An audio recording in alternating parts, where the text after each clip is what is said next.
So good morning, everybody. Welcome. My name is Pim van Baarsen. I'm CEO for the Silverstone Technology Cluster. Before we start, just a little bit of housekeeping. So we're not expecting a fire drill today. So if it all kicks off, please follow either myself or Ruth or Ross out of the building, either at the front or at the back here, and then obviously assemble in the car park. Obviously, restrictions are easing when it comes to COVID and things like that, which is great news. But can we ask everybody to please be kind and considerate to everybody in terms of social distancing, wearing masks, shaking hands, all that sort of stuff, please. Thank you. So for those who don't know, Silverstone Technology Cluster is a not-for-profit organization set up specifically to help advanced engineering, electronics, and software businesses in the wider Silverstone area.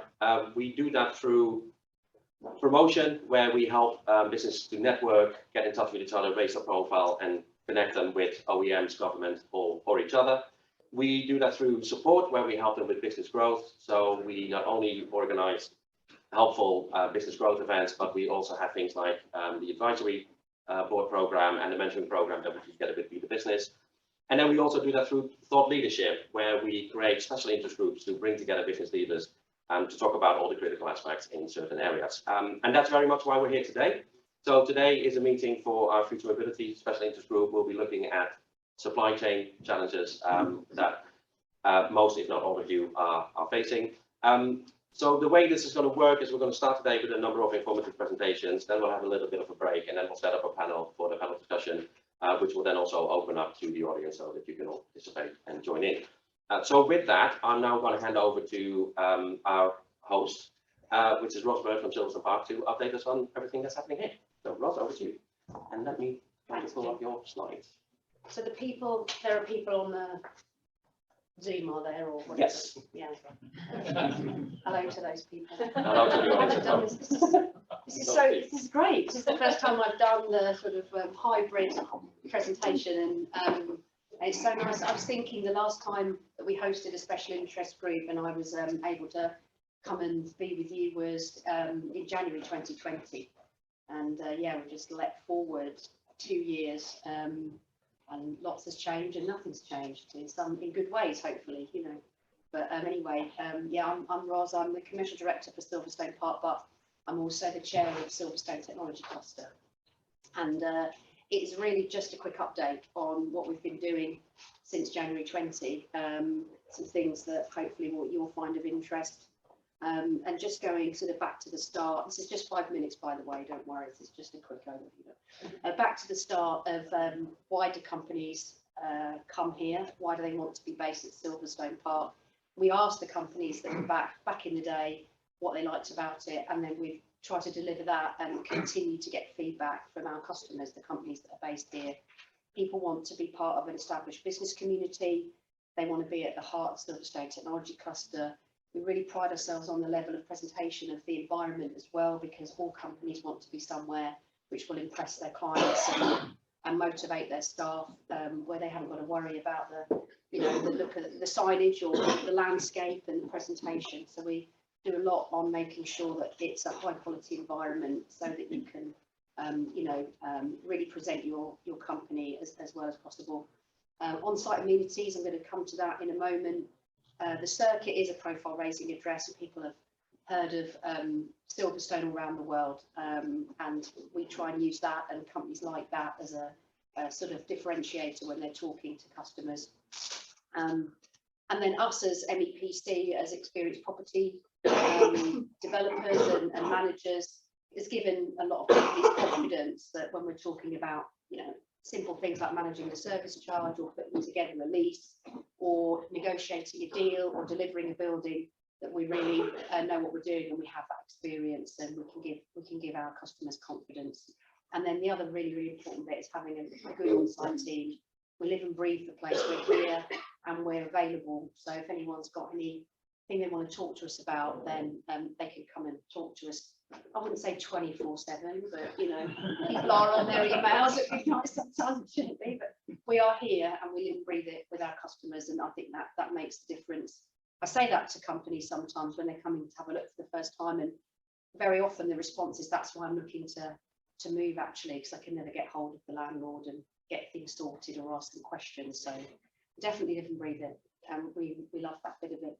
And then having flexible property options so companies can grow with us, and also think about, how are they going to grow? What's their plan? Do we design a building and think about, the options for further growth within that building?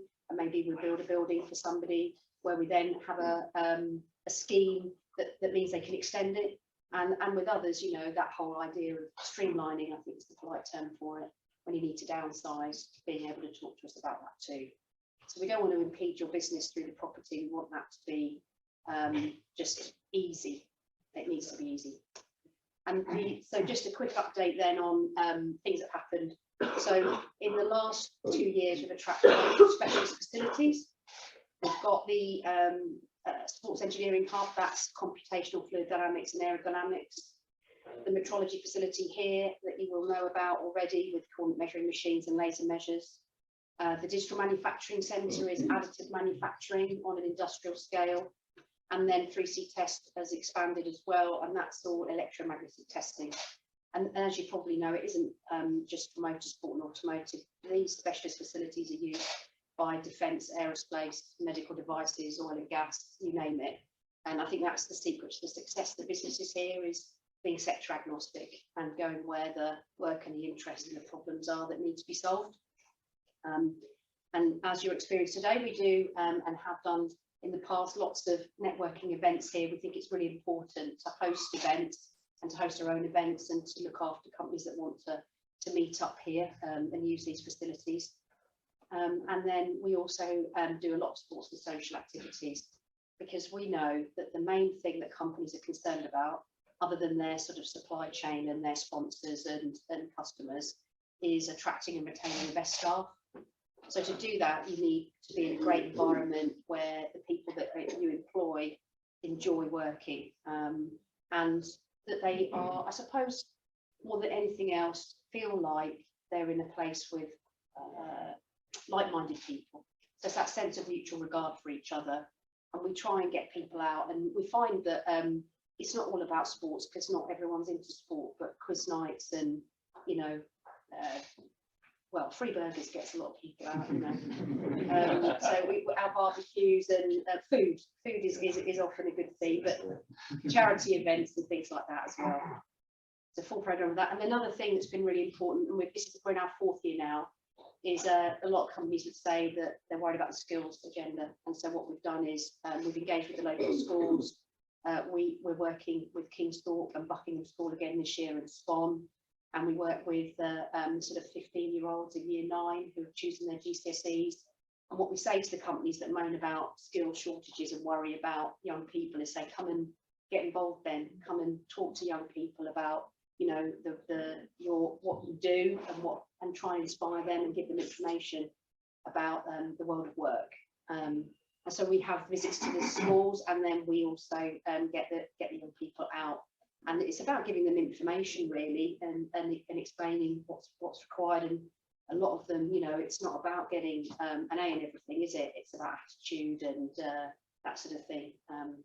So we're doing that again this year in March. We're going out to all 3 schools, and then they'll be visiting us in the summer.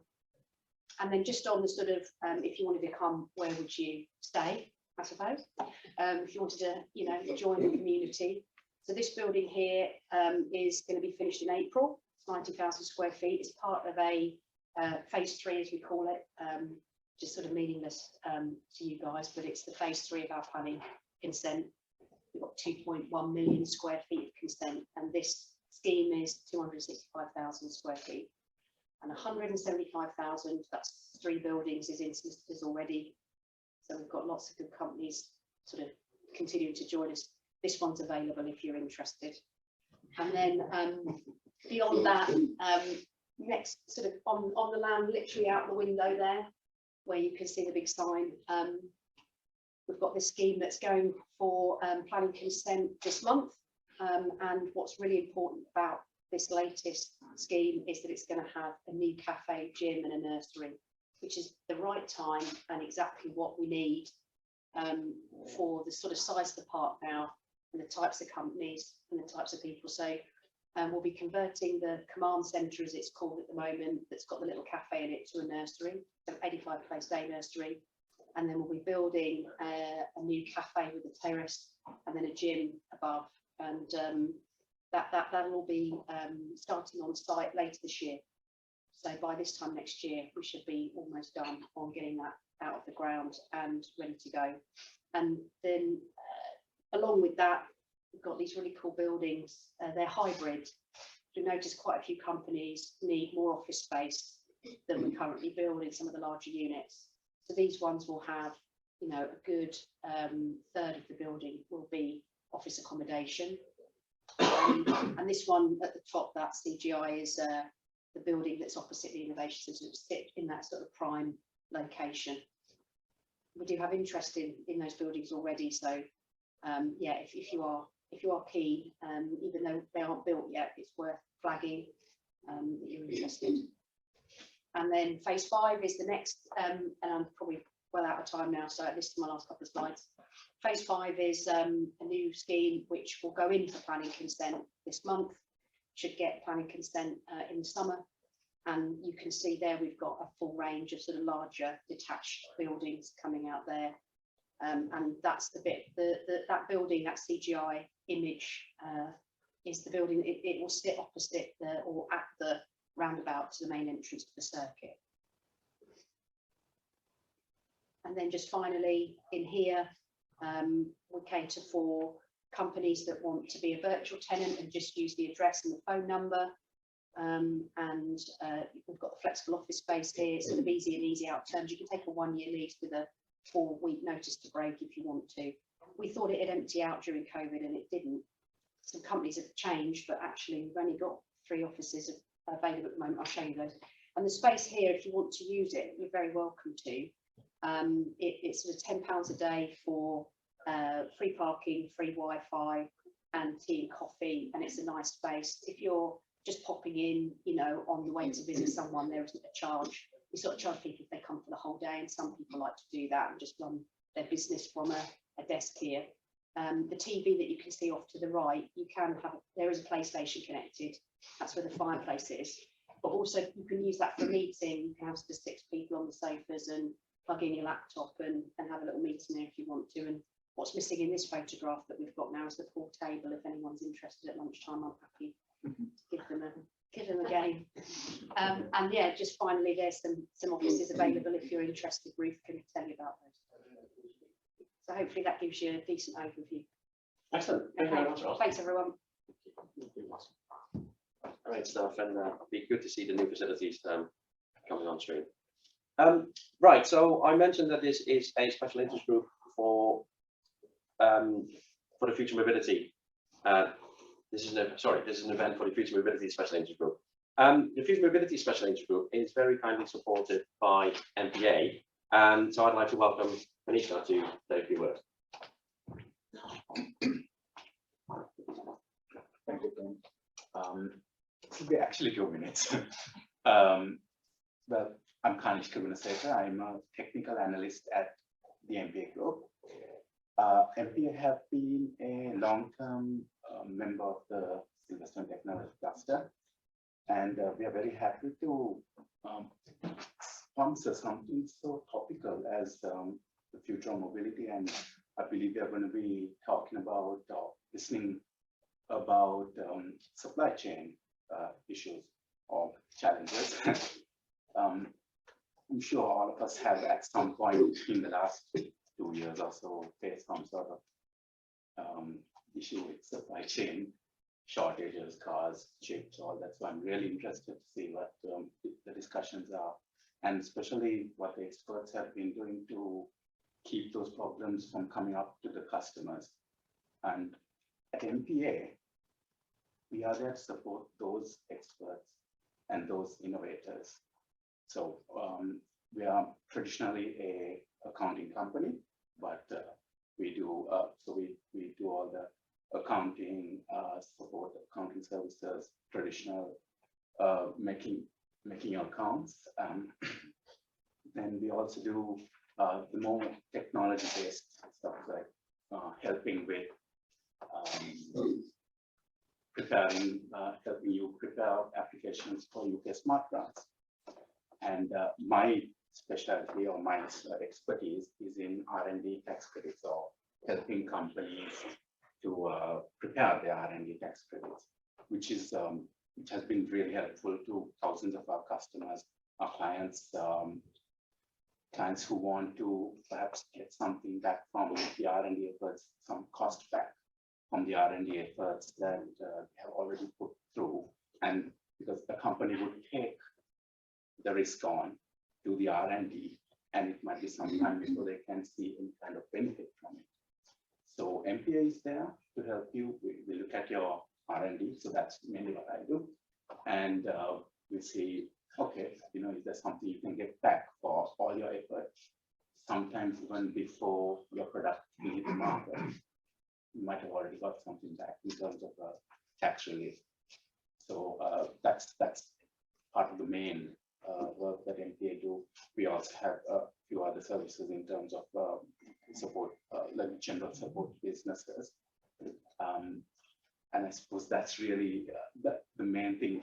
If anything, if let's say all of your pretty much in the technology sector and some engineering, if you have worked on a particularly difficult project lately, like in the last 2 years or so, it would be, there is a benefit in maybe talking to us, because there might be some value that you could get back from all the money, all the hours that you put into your R&D.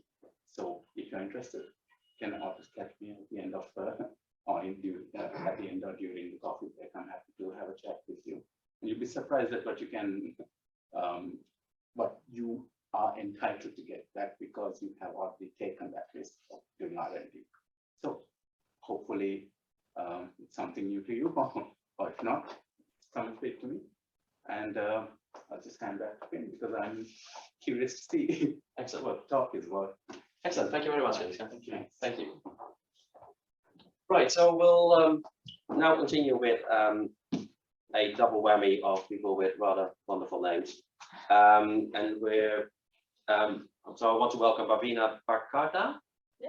Yes, that's close enough. Sorry. That's fine. She did say that this is fairly relaxed on the pronunciation. We're okay on ED and I, don't worry.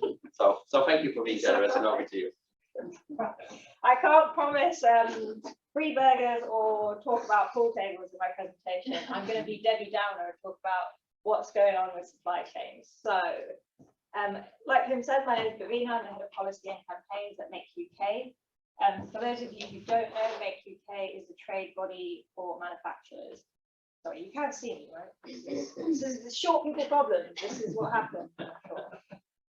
Make UK represents manufacturers from across the UK. So we work in partnership with our sister organisations in Scotland and in Northern Ireland. And we represent businesses cross sector, from metals, pharmaceuticals, food and drink, and companies of all sizes as well. Lots of people assume that Make UK just represents those kind of big manufacturers. Actually, we don't. About 85% of our manufacturers are SMEs. So today I want to share with you a bit of an overview of why UK manufacturing supply chains are so important, what our data and our research at Make UK shows about the impact of the pandemic, and then how recent changes, including the wider economic environment, have impacted those supply chains. I'll also kind of do a little look ahead on what we think might be coming up and what we're working on. So there may be some stuff that you want to get involved with. Don't worry, it won't be death by PowerPoint, I promise you. But there are a few slides. So it seems a little bit strange at first glance having a room full of experts why supply chains matter, but I'm going to do it anyway, because some of the reasons might not be for the ones that you necessarily think of. So the first, I guess, concern when we think about supply chains is the COVID-19 pandemic and the impact that that has had. What we saw is that most supply chains came to a standstill. We saw bottlenecks build up, and in most cases, there was a shortage of something somewhere. Most people think about petrol, they think about food, and how can we forget toilet roll? Do you remember that period? Yeah, it feels like ages ago, but it happened. But what I think it showed us, and in particular, not just experts like us, but the public, is why supply chains matter so much and why manufacturing supply chains in particular matter so much. We don't realize how important it is until it breaks. I was speaking to someone just earlier and I gave the example of a boiler. We don't appreciate our boiler until it breaks. And then you think, oh crap, I wish I took this a bit more seriously and serviced it. And it's the same with supply chains.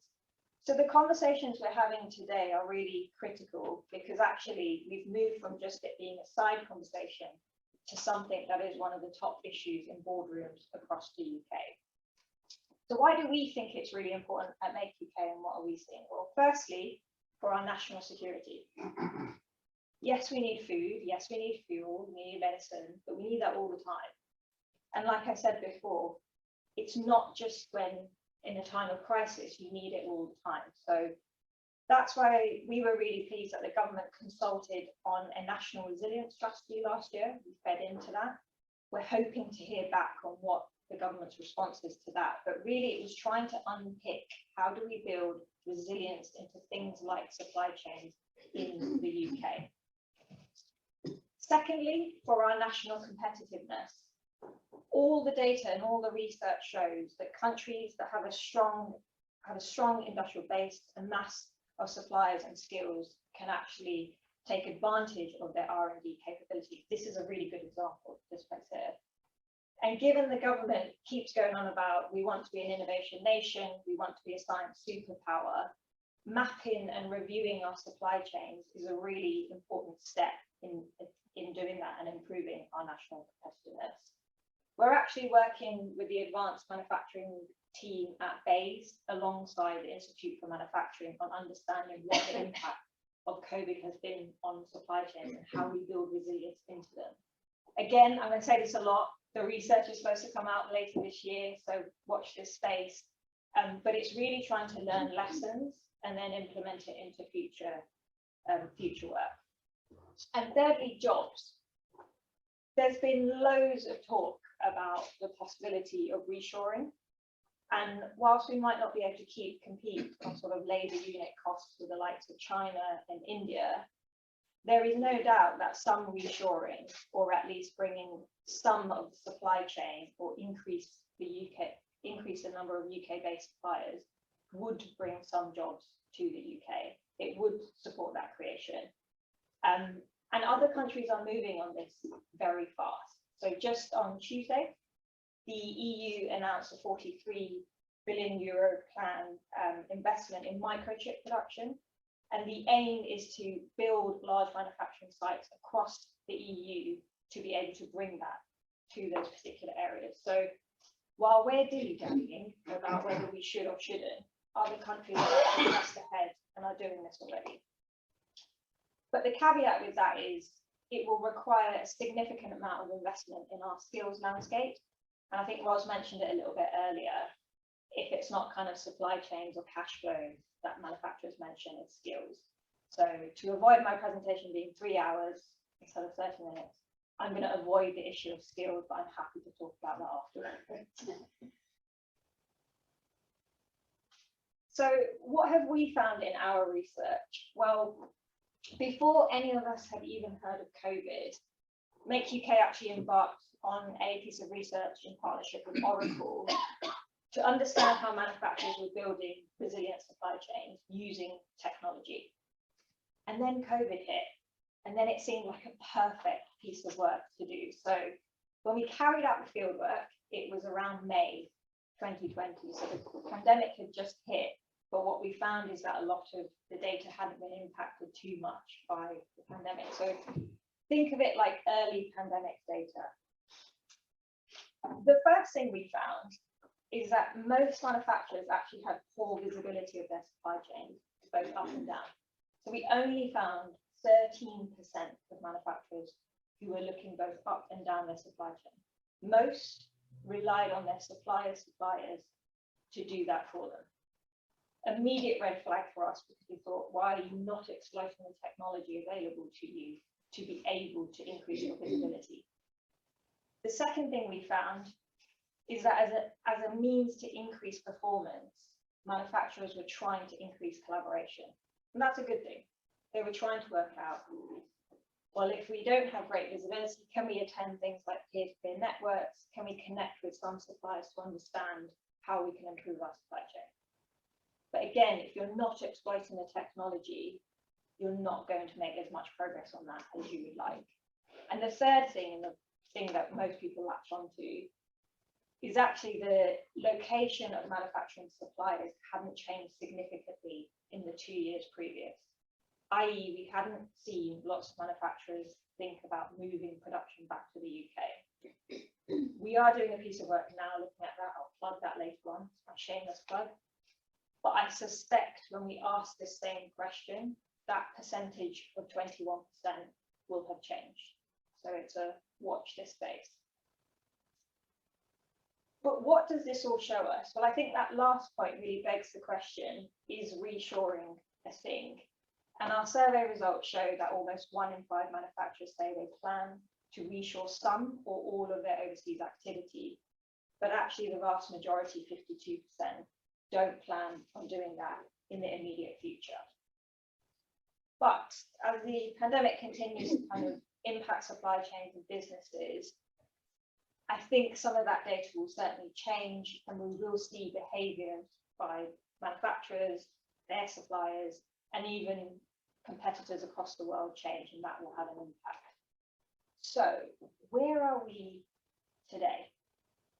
Well, like I said, I didn't want to be a Debbie Downer, but things don't look great, guys. It's been really well reported, the impact of the pandemic on supply chains in general, but actually the direct impact on manufacturers probably hasn't been covered in the news as much. And that's what I wanted to share with you today. We've seen consumer inflation hit a 30-year high, but what isn't spoken about is producer input inflation has also significantly increased. It's up 13%, and it's why we're seeing consumer prices increase, because we are passing it on. It's the only way for some manufacturers to be able to make a profit, to stay viable. And input prices are also increasing because we're seeing those shortages in raw materials. I've mentioned a few of them there: plastics, metals, even cardboard. But the one I wanted to focus on was the issue around semiconductors, which has been a particular concern for members, and I think something that the government has really latched onto as well. What we saw is that demand for semiconductors, even before the pandemic, outstripped supply. That was always the case. But the pandemic certainly made it worse.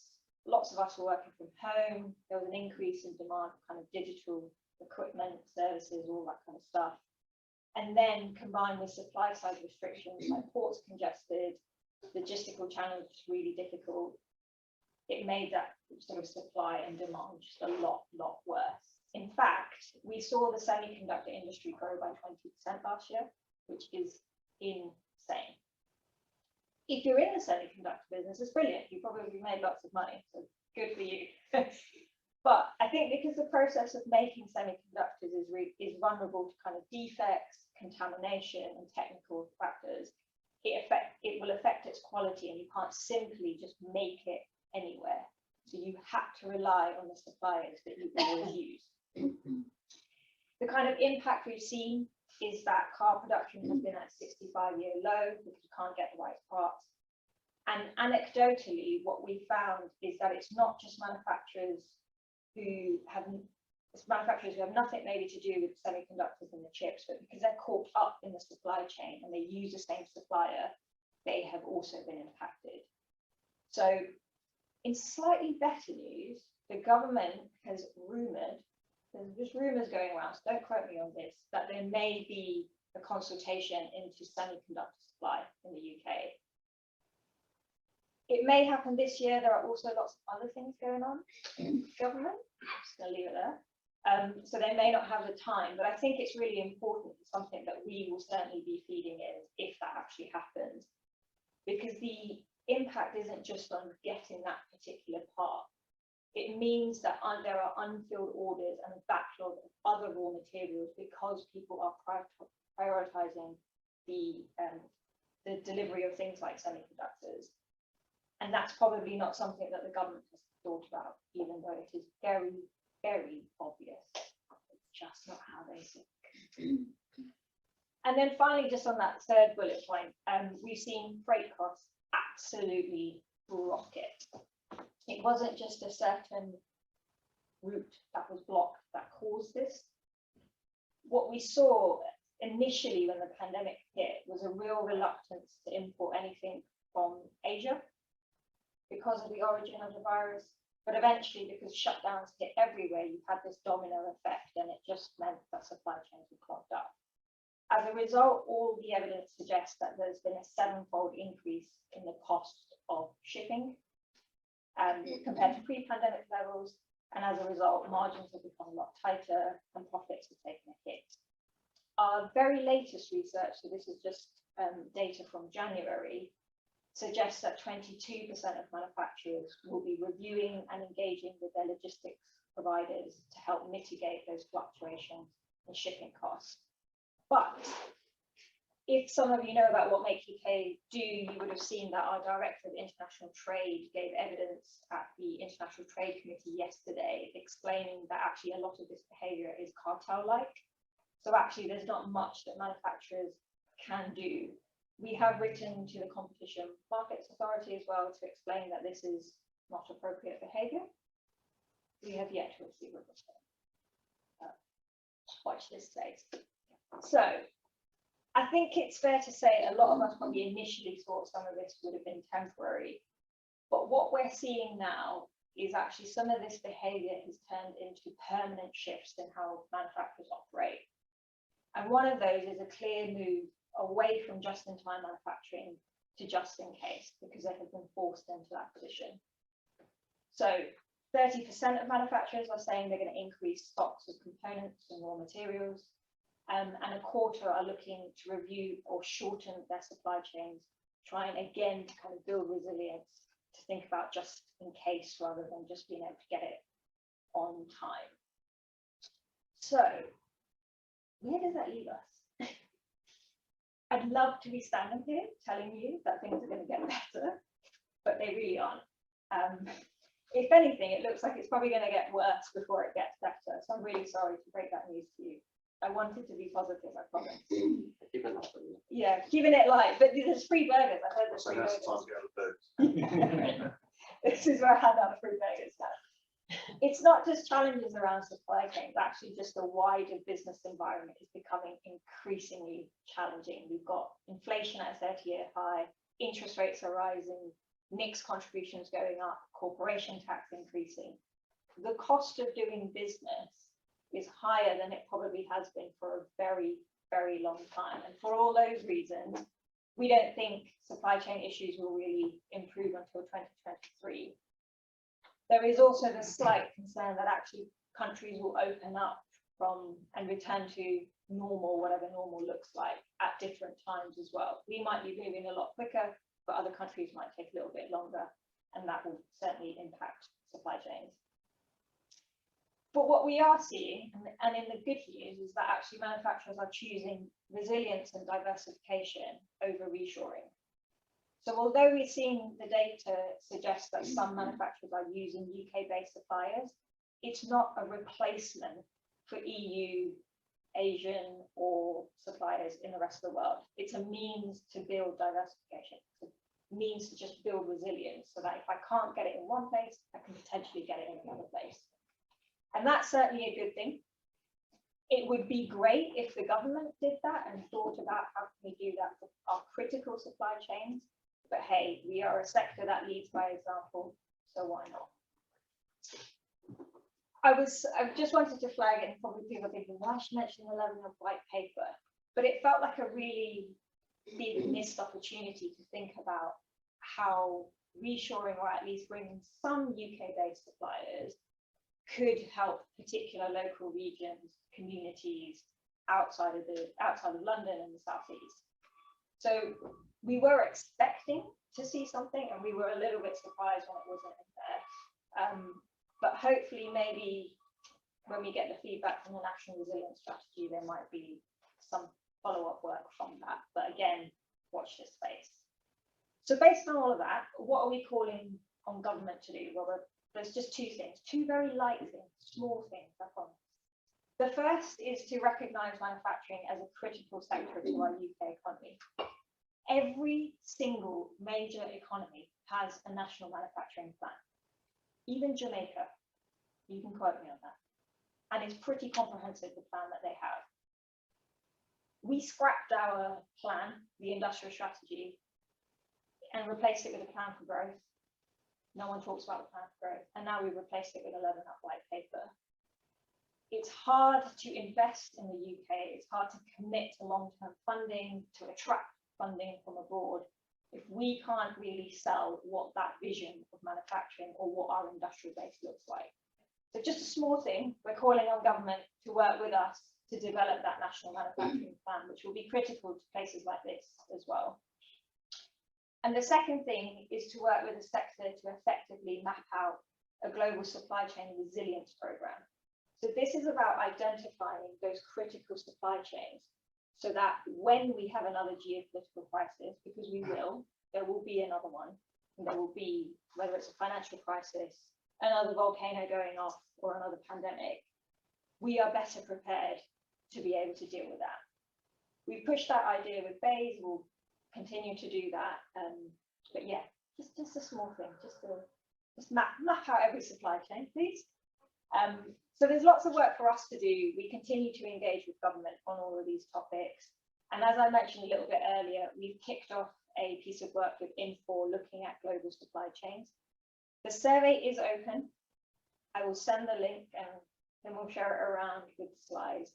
Please fill it out, because all that data is really important evidence of when we go to government to make our case. So I hope that this is kind of giving you a brief overview of what we're working on at Make UK, what the data shows about the impact on supply chains in our sector, and how we intend to work with the government. If you have any questions, you know where I am. You can follow us on, sorry, it's my shameless plug. Follow us on Twitter, Make UK campaigns. All of our research will be there, or visit our website. Thank you very much.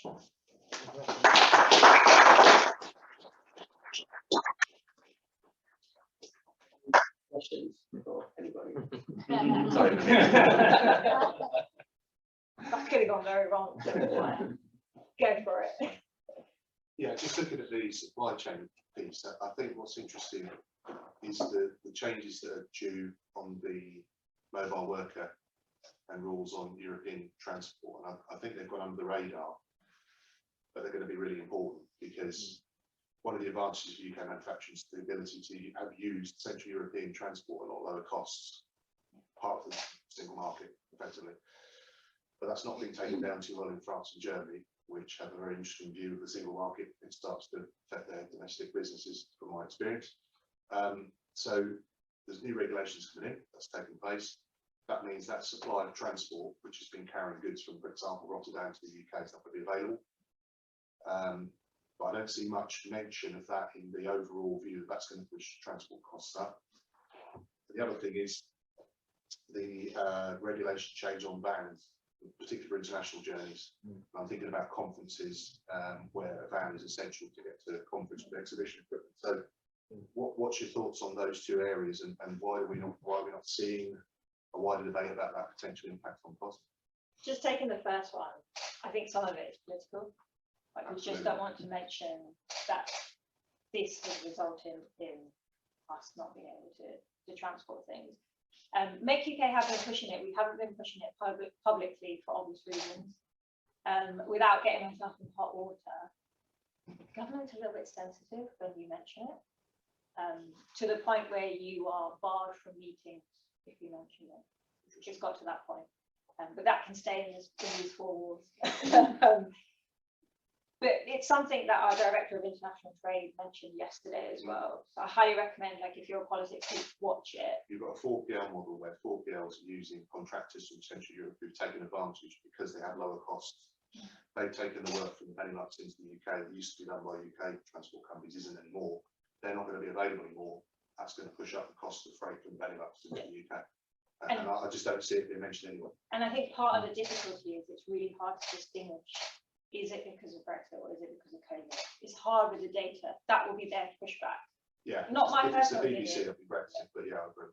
So, And on the second one on Yeah. trade shows, actually we called for this a couple of years ago in our 3-point plan, which was encourage manufacturers to be able to do that so that they can then export. There's no point having an export strategy if those simple things aren't available for them to do. Again, our Director of International Trade, Richard Rumblow's pushing on that. Hopefully it will change, but there was no explicit mention of it in the export strategy. But again, it's something that we can certainly Yeah. influence. okay. Sometimes it's like head, sand. Yeah, that's good. Yeah. Don't quote me. I'm not sure. If I see anyone tweet that, It's being recorded. yeah. It stays here. I'll make a video. Don't put subtitles.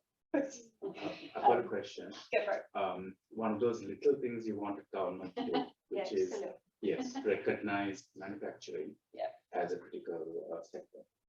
And I'm guessing that you want a new, maybe manufacturing, what was it you called it, the plan? A national manufacturing plan, yeah. Yes. What's the top 2 things you would want inside that?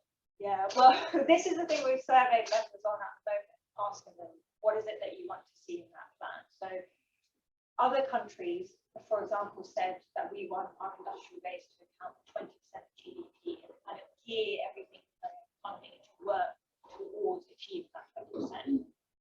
But that will be prospective, that will be improving skills. So if your competitive advantage is in building electric vehicles, how do you gear your skills system to be able to then deliver that and then meet that 20% GDP target, for example? The second thing is that kind of long-term investment. For example, the super deduction, yeah, it was good, but it was short-term. So it just brought forward investment that people were already going to make. If you're going to create something like a national manufacturing plan, make it 10 years long, make it decades long, and keep that investment for that period. Because sometimes you're not going to get it in the first 18 months, you'll get it maybe in 3, 4, 5 years. And slowly over time, you can kind of get that right business environment. Simple things like business rate reform, they're awful. It's a really boring thing to talk about, but if the business environment is not conducive to helping you invest and set up and expand and scale up, why do it? You choose somewhere where it's more cost effective. And again, that can fit into something like the Level Up white paper, where you look at particular regions across the UK and say, right, we've got an advantage in this area, we've got space, which is what we need in our sector, we can deliver it here. Again, this is a really good example because you've got the space to do it. So it's kind of moving away from short-term, low-hanging fruit to that longer term. Where are we kind of going? What's our competitive advantage as a country? And how do we gear our economy towards that? It should be out in July. So once it is out in July, you can say, I don't think it's that good. But there are some good examples, like the high value manufacturing catapults, places like the AMRC. They're really good examples of if you invest, you kind of create these amazing clusters of innovation and technology, and it kind of sucks in people and skills. But it's very scattergun at the moment. And if you did it strategically, you could get so much more value for money. Yeah, those are just a few ideas that we've had. But welcome to people that are welcome to share people's thoughts as well. Just quickly, I've been at Cranfield for national manufacturing debates and all sorts of stuff, and it goes from being a 5-year problem to a 10-year problem to being a 20-year problem to now a 40-year problem. In all reality, when is anything actually going to change? All right, and you know, everyone mentions skills and just pushes it under the carpet. All right, part can put out to once, that's the negative. All right, that I've been to numerous and hear the same stuff over and over again. Doesn't matter what party's in power. This started back in the 80s. We all know that. Okay, but I think what's quite remiss, you know, I work with SMEs and they're amazing. Okay, and seeing how they've evolved and grown through a pandemic and switched their production to, you know, I think we really underestimate the agility, the power of the SME. We always put these big, you talk about some fantastic facilities in the UK, but they only deliver to so many people. And things like what this cluster is amazing about, and you get lots of BAE systems coming to it to say, what is the capabilities? I think we really underestimate what we've actually got in this country. And it doesn't matter about the north-south divide. There's some really good companies in the north, some really good companies in the south, and there's a huge load of them in the middle. I just think we have to look at the positives. Some stuff you're never going to change. But all we keep doing is churning the same stuff over and over again. What you need is organisations like this that engage with the SMEs that go, come on, we've got a problem like in the pandemic, can we do some PPE? Can we get all the procurement stuff out of the way and we can do this and then manufacture it? I'm sure that if you can find some clever people to make some silicon conductor, all that kind of stuff can be done in this country. You know, they've been talking about reshoring for years. They talk about the wind farms when they built the wind farms. It's an £8 billion project, and 80% of the money government spending went to Italy, Belgium, Holland and places. Not all we've done was build them. We haven't got none of the capacity to actually do them. So I think, you know, we need to give these SMEs awards collectively, and then we can fix a lot of these problems. I really think we do. Yeah, I think there's something really powerful in like local solutions, and 99% of manufacturers are SMEs. And you gave the example of PPE. Manufacturers changing their production lines to create PPE. It was so frustrating when you had literally hundreds of businesses saying, we can do it. We can churn it out like next week. And then you had that ridiculous VIP like lane, where basically big manufacturers got. If you look at the current minister responsible for manufacturing, I'm interested in whether you think that there is a role for a manufacturing minister. The experience is columnist for the Daily Telegraph and then worked at JP Morgan. Well, no offence, but I'm sure that's a great role. It's fantastic. I'm really pleased with that. That's not. But if that's the model, then how are you going to get those people to understand the value of SME and the value of manufacturing? They don't even understand it, or in reality, it's an alien world to them. And I think that's a real. What sort of person do you think would be a good manufacturing minister, and what are the pitfalls? I think a good person, like you said, is someone who's worked in business, who's done it themselves. Some of the best MPs we've had are those who have worked in business or at least had some industry experience. You went to Eton and Cambridge as well, so Well, I've already got myself in trouble, so I'm not going to.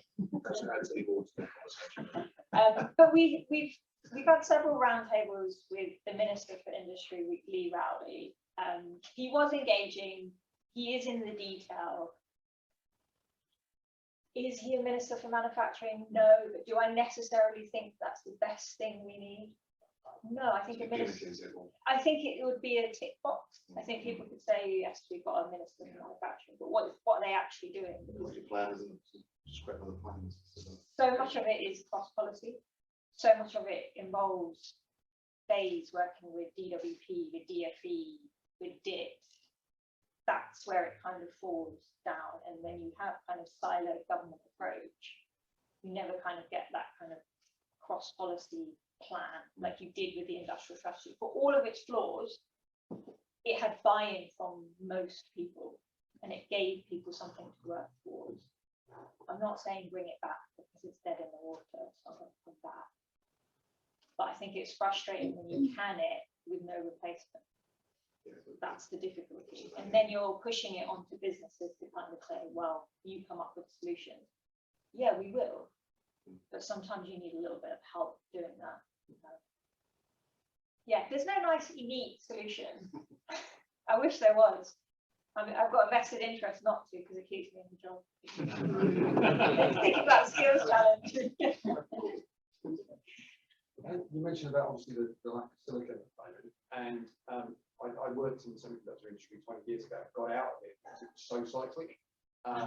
Generally, the manufacturing plants take a couple of years to come online, and we were continually going through lack of silicon, mostly driven by software needing higher performance chips, and then Taiwan and the like would bring lots of new plants online. Everybody else would as well, and you have an oversupply of chips, and it goes back the other way, and everything gets shut down. So do you think possibly this might be a temporary blip, and as manufacturing comes online, it does the same thing again? I think it is cyclical, and I don't think it's just a temporary. You could say it's a temporary blip, but in 5 years' time, there'll be some other geopolitical crisis, and we'll be in the same thing again. If it's not silicon, it'll be some other input, some other raw material, and it just feels like if we don't really have that kind of long-term plan to say, like, okay, in 10 years, if this is what we're trying to build or make in this country. Here are all the things that I would probably need, and I can source and plan ahead. It feels very reactive, which is why it feels so cyclical, and it shouldn't probably be like that. I think we will be in this situation again in a couple of years. All the evidence suggests we will. It's just going to be something else. But you kind of hit the nail on the head there. I mean, one of the many problems I guess with UK politics is short-termism. You know, there's no incentive to be really looking at the long term, other than hot air, really. Yeah. Somebody compared the Lebanon White Paper to the unification of East and West Germany, and said, "Yeah, let's stay with me, guys." But what they were trying to argue is that the reason they could level up East Germany is because it was a decades-long plan with significant investment, and it had cross-party buy-in. So that even if you had a change in government, the kind of guiding star stayed the same. So you were still gearing your kind of government policies using the right levers to work towards the same goal. We don't have that. I think there's a conflict there between that plan's a lot to do with thoroughness, which is fine. But if you're not careful, you're in danger of removing the flexibility. Particularly we talk about SMEs, you know, all that side of things. Part of the great piece about innovation is the ability to come up with something you share, which a massive plan doesn't necessarily cover. So I think you've got to be careful. Yeah, it wasn't very prescriptive. It kind of narrowed that gap, and it allowed them to kind of say, right, this is, as a country, this is what our competitive advantage should be. And that will change over time, but the principles of cross-party buy-in, avoiding short-termism, and gearing towards long-term planning, those things stay, and those are the elements of kind of successful policy. It was interesting, the day that the Lebanon White Paper came out, the NAO came out with a report and said, you haven't even evaluated local economic growth policies before you created this. So how do you know that this is going to work, or even achieve half of the objectives that you set out? And the skills one is a really good example. So it lacks any ambition. It takes us to adults training to the number they were in 2015. That doesn't solve the skills gap. That doesn't solve that challenge. That's we all know it's a generational thing. It's schools run by targets, not run by actually make it, and which, you know, you can't, you know, when you get these kids into some of these businesses around here, their eyes just light up. Yeah. You know, I was lucky, my daughter got what was the Dare to Be Different scheme, and it was phenomenal. You know, and that's now enrolled into FIA Girls on Track. I mean, you can inspire these kids, but don't scrap work experience. Well, yeah, we don't do it by doing private schools on league tables. Yeah. And that's all they do, and that's not changed in years. And until someone changes that, and actually has something like, you know, some of the facilities we've got down here with the college and UTC. Yeah, the UTC down the road and the There's so expansion. few and far between that you can't get to that level before you get in these. You can't churn out enough kids out of there to fulfil the opportunity here. You go to Coventry, and all those kids that go through there are going to go to Rolls Royce, because Rolls Royce is. So, you know, something's materially got to change, and every year that goes by, you hope that it's going to change, but it's easy for the political parties just to keep doing the same old, same old. So the skills gap's never going to change, unfortunately, unless something really drastic happens. It's as simple as that. It can change though, and you know, some very clever kids out there, but they can't see the vision if you don't show them it. I'll end on just saying that on Tuesday, because it's National Apprenticeship Week, on Tuesday we launched an apprenticeships and manufacturing group with DFE and ESFA with the primary sole aim to boost apprenticeship starts amongst SMEs, because we've seen it absolutely tank during the pandemic. The levy has certainly not helped because it's very complicated for businesses to navigate, but we're hoping through that group we can kind of fire up starts to get more young people involved. So I take it. Definitely. Fabina, thank you very much. Thank you.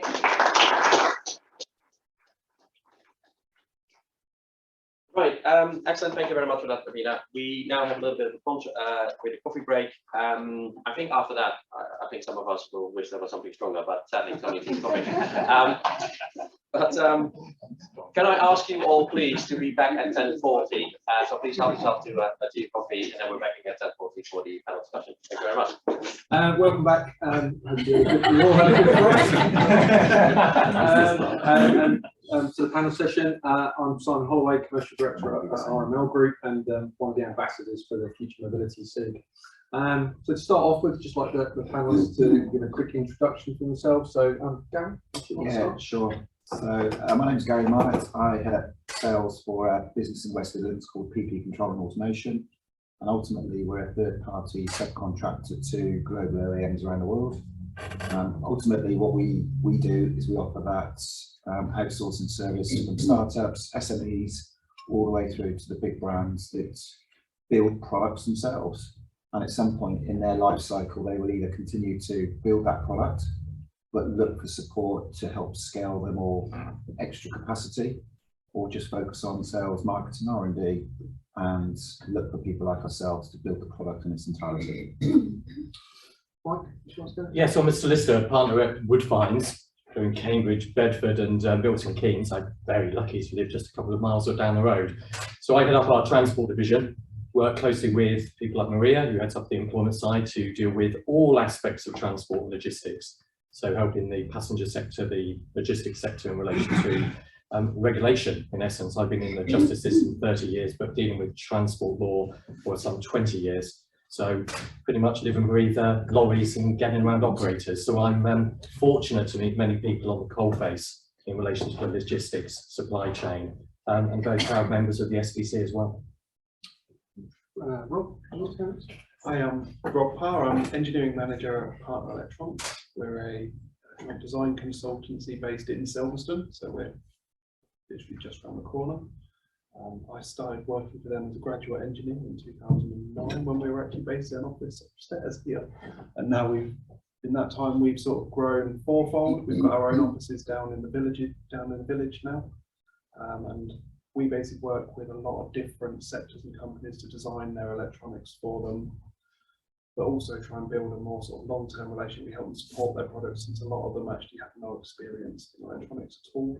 And it's kind of part of their product, but not their product. So we support the electronics side. There's more of a long-term relationship. Wayne. Good morning, everybody. I'm Wayne Clark. I'm head of purchasing at RML Group. RML is historically a motorsport business who have run successful World Touring Car, British Touring Car teams. They've now diversified into projects with defence, EV battery and management systems, and also low volume automotive manufacturing. I'm quite new to the company. I joined in August last year from a tier 1 automotive supplier. So I'm well placed to transition the department from one where they concentrate entirely on the motorsport factor, get it in as quick as you can at all costs, to one where we start looking at what we're going to do for a rollout of 25-30 vehicles, where we then need to evaluate and select the right suppliers, monitor them for their ongoing performance, and still retain the agility for the motorsport bit to pull rabbits out of the hat as and when required. This one, I might be closed. I've got enough problems where I stand. Nigel, hopefully you can hear us online. Would you like to give an intro? I think you're muted, Nigel. Same problem again. Nigel Seamarks, Operations Director at Cosworth Electronics. Prior to Cosworth, I was at Texas Instruments, both in the manufacturing and design of semiconductors. And then I've been at Cosworth now for 25 years. And principally, we have two arms, like the previous speaker. One large automotive contract in the US, and over like 1,000 pieces a week, and then down to motorsport where it's like 10 pieces a year. So it's a whole plethora of supply chain challenges. Excellent, thanks, Nigel. So obviously we're here to talk about supply chain and what we're seeing in the supply chain area. So, Karen, if you don't mind, I'll come across to you again. you briefly describe what the main issues are that you've either faced or are facing at the moment with regards to supply chain? Yeah, it's, I hate using this phrase, global problem, but it is. It's, we picked up on it really off the back of 2020, just coming out of the pandemic, you know, lockdown, not lockdown, semi-lockdown, getting to a new sort of kind of normal way of working. And what we recognised working with a lot of our REMs is they turned the lights off throughout the pandemic, switched them back on, and they suddenly were faced with their demand, you know, their year-end targets, scaling up production, switching supply chains back on. And then as we sort of launched into 2021, you had the Brexit situation where you then got all the, call it, the European workers that had gone home and not come back. You had the big logistics companies that just couldn't find the people to replace them, on top of all the new legislation with paperwork. Meant that the challenges we were seeing were parts were in transit, you knew where they were, but you just couldn't get hold of them. So that was then compounded with then, you know, scaling up, trying to get hold of the parts, manufacturing being fairly buoyant, and just order books are just exploding in UK manufacturing. You know, we've never been so fortunate to have such an extended order book, but it's only, you can only manage it if you can get hold of the parts. So that's probably the challenges we're seeing just now. Okay. And Nigel, obviously you're kind of a tier 1 supplier a lot of the time to the OEMs, etc. And have you seen those kind of similar problems? It's a bit of a mixed bag, actually, Simon, because we have some excellent, strong relationships with some of the semiconductor manufacturers, and in those instances, we have no issues whatsoever. But when we're getting down into using the distribution arms, the world leading distribution arms, we are suffering like the rest of the marketplace. But obviously, we do have we do in our automotive lines. We do have the power of our customer who joins the meetings, and but they also have a great pulling power in terms of deallocating devices that they may be using on other vehicles and pushing them towards their more favoured vehicles. So what we've found is very much a people year 21, and we're expecting 22 to be another people's year. And the one thing that we are noticing is that people are getting tired. So not only do you have the problems with the actual physical supply of product, is we are finding that people are burning out in the different arms, and they're not looking forward to 2022 because they know what happened in 21 and they know it's going to happen in 2023 too. So, you know, I think we all know that, you know, getting back to normal will probably be about 2024 through to about 26. And on the subject of Brexit, apart from one large international courier that starts with a U and ends in an S, that has a middle letter, we've not had any issues. And you can work out who that is for you. Thanks for that. And Rob, just over to you. Obviously, probably a bit smaller SME. Have you seen the same sort of things? Have you been struggling with these as well? I think we saw it much more as our clients basically having issues with getting their products made, which was how it first hit us, was them coming back to us and going, the EMS companies just rang us and they can't make our order. It doesn't happen, but you know, we send the design files, they make it and they turn up. That's how it happens. And so to start with, there was kind of it kind of gave us some extra work that we weren't expecting and didn't particularly want, which was either finding replacement parts that would do the job, or in extreme cases, having to actually redesign products to use things that could be bought.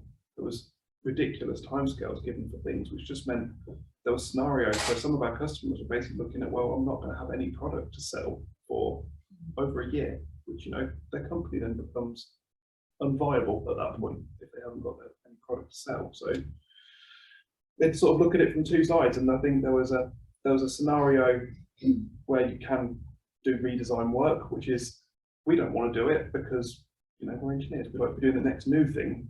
They don't want to pay for it because they're not getting any added value from redesigning it. They're redesigning it to add a new feature or launch a new product. They're getting new market, they're getting new, but just to continue selling what they've already got, they've got to pay for it again. You know, it doesn't sit nicely, even though they accept it's not our fault, you know. So it wasn't particularly work we wanted. And in some scenarios, we're basically encouraging them to pay massively over the odds for a component to get them through the next year, because it's cheaper to basically, you know, lose some margin on your product and fork out 5 times the price for that one component than it is to get us to redesign it. And it's just, there was no single right answer for it. You know, it was either identifying alternatives, identifying a new supplier, or having to do redesign work, none of them were ideal bits of work that anybody wanted to do, but, you know, it had to be done to keep some businesses actually trading, to be brutal about it. And I think you kind of had another scenario, which I think to some extent some of our customers have probably contributed to now in the longer term, where you had the same analogy we had earlier, the toilet roll situation. People were hoarding components, which I was saying earlier, there's a couple of companies who have popped up, which I'd never heard of a couple of years ago, who now are suddenly selling electronic components at 10 times, 15 times the price they're originally retailed for, because they've bought up huge stocks of them and are now basically just profiting from the fact that they've bought tens of thousands of this particular microcontroller or whatever. So it was an odd situation, I think, is the summary. Thanks. Mike, I believe you've been involved in some work with government and suppliers. Can you give us a bit of an overview? Certainly, we work very closely with the industry, and fortunately, with a lot of trade bodies and also government contacts, because of some of the work that we do with the Driver Vehicle Standards Agency and the DFT, has enabled us to have a bit of an insight or a voice. Speaking to James earlier and listening to the audience of that ability of who is doing what is going on. What is absolutely clear, it's been the collaboration. It's the collaboration of those organisations, cluster groups, businesses joining together and certainly getting their heads out of the sand and saying, how can we do this together? Whether it's an SME group or it's an industry voice. We talk about components here. The component I centrally deal with are the people that drive the lorries, the fleet managers, the transport managers, the operators, directors, and that has been the component that we've focused on over the last couple of years. But problems with driver shortage are not due to Brexit or COVID. There's been something that's been going on for a while. The ageing workforce of the driver workforce, lots of people retiring from it. And one of the things that I see, and I try and speak at colleges and schools, is to try and encourage people through it. So it's a multifaceted approach with government of let's try and encourage people in, let's give that support, apprenticeship levies, but more about encouraging people into it. But wow, what a couple of years. Brexit, driver shortage, we then see the fuel shortage, we then see all of the aspects that were hitting the news. Operation Stag down on the M20.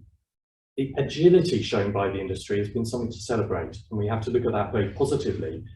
But the one legacy from this last couple of years has to be to continue with the recognition and the appreciation of that workforce. When you talk to drivers and you talk to people in transport, they actually want to feel appreciated. Now that may sound rather gushy rather than technical, but their well-being is hugely important. Their belonging and a recognition by society that what they've actually done over the last couple of years is what they were always doing. They're the lifeblood of our personal lives and our industry.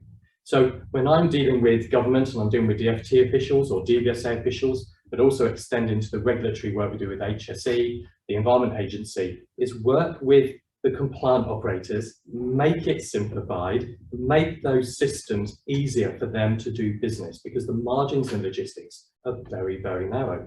So we don't want to overburden with regulation. So I'm lucky, as my team are, to be able to work to that extent in relation to the legal process, some of the law commission changes, and trying to be that voice and to really understand one end of a lorry to the other, so we can get across on behalf of the industry those features. Our work, therefore, has been over the last couple of years dealing with some of the real agile aspects, driving license changes, issues in relation to vehicle testing, to try and to really reduce some of the regulatory burden on operators who are earning money when they're on the road. Being off the road, whether it's the drivers rather, is something that's really important. So real mixture of organisations and getting across to public policy projects in relation to encouraging people into the sector, I think is absolutely key at the moment. Back to the people problem again as well. Wayne, obviously we spoke about this a little bit on the way over in the car, but you know, what are you seeing, or are we seeing, you know, our main issues? We're seeing pretty much all of the above. Obviously, material prices going through the roof, availability. I think the logistics side, in terms of the costs, availability, port disruptions. I mean, we had an instance a few weeks ago where we're buying product from the UK. They're actually getting the parts from what we found out was from the States, but it's not actually being manufactured in the States, it's being imported into the States. And as such, the part that we were after sat on a boat, waiting behind 200 other boats outside the Sainsbury's with no definitive date of when that was going to get offloaded. So we ended up having to find an alternative product, which takes you back through all the ramifications of going back and re-engineering, and then trying to be able to get that in time. And it's those sort of things that in some cases you're not expected. I think if you go back to the start of the pandemic, the idea of doing a risk assessment on your supply chain was nowhere near as thorough as it will be today. I think a lot of people have had to learn to be more pessimistic, and I would definitely vindicate that, because if you start a risk assessment and you're quite optimistic, you'll miss quite a bit in terms of what the risks really are. We have, as you know, particularly had that problem lately. And I think that's driven people to where they are. What I would say in the short time I've been with RML, one of the other fundamentals is the restructuring of your existing supply base. Obviously, if RML particularly was going to stay in a motorsport background, probably wouldn't need to change the supply base, because the company's been historically very successful in what they've done.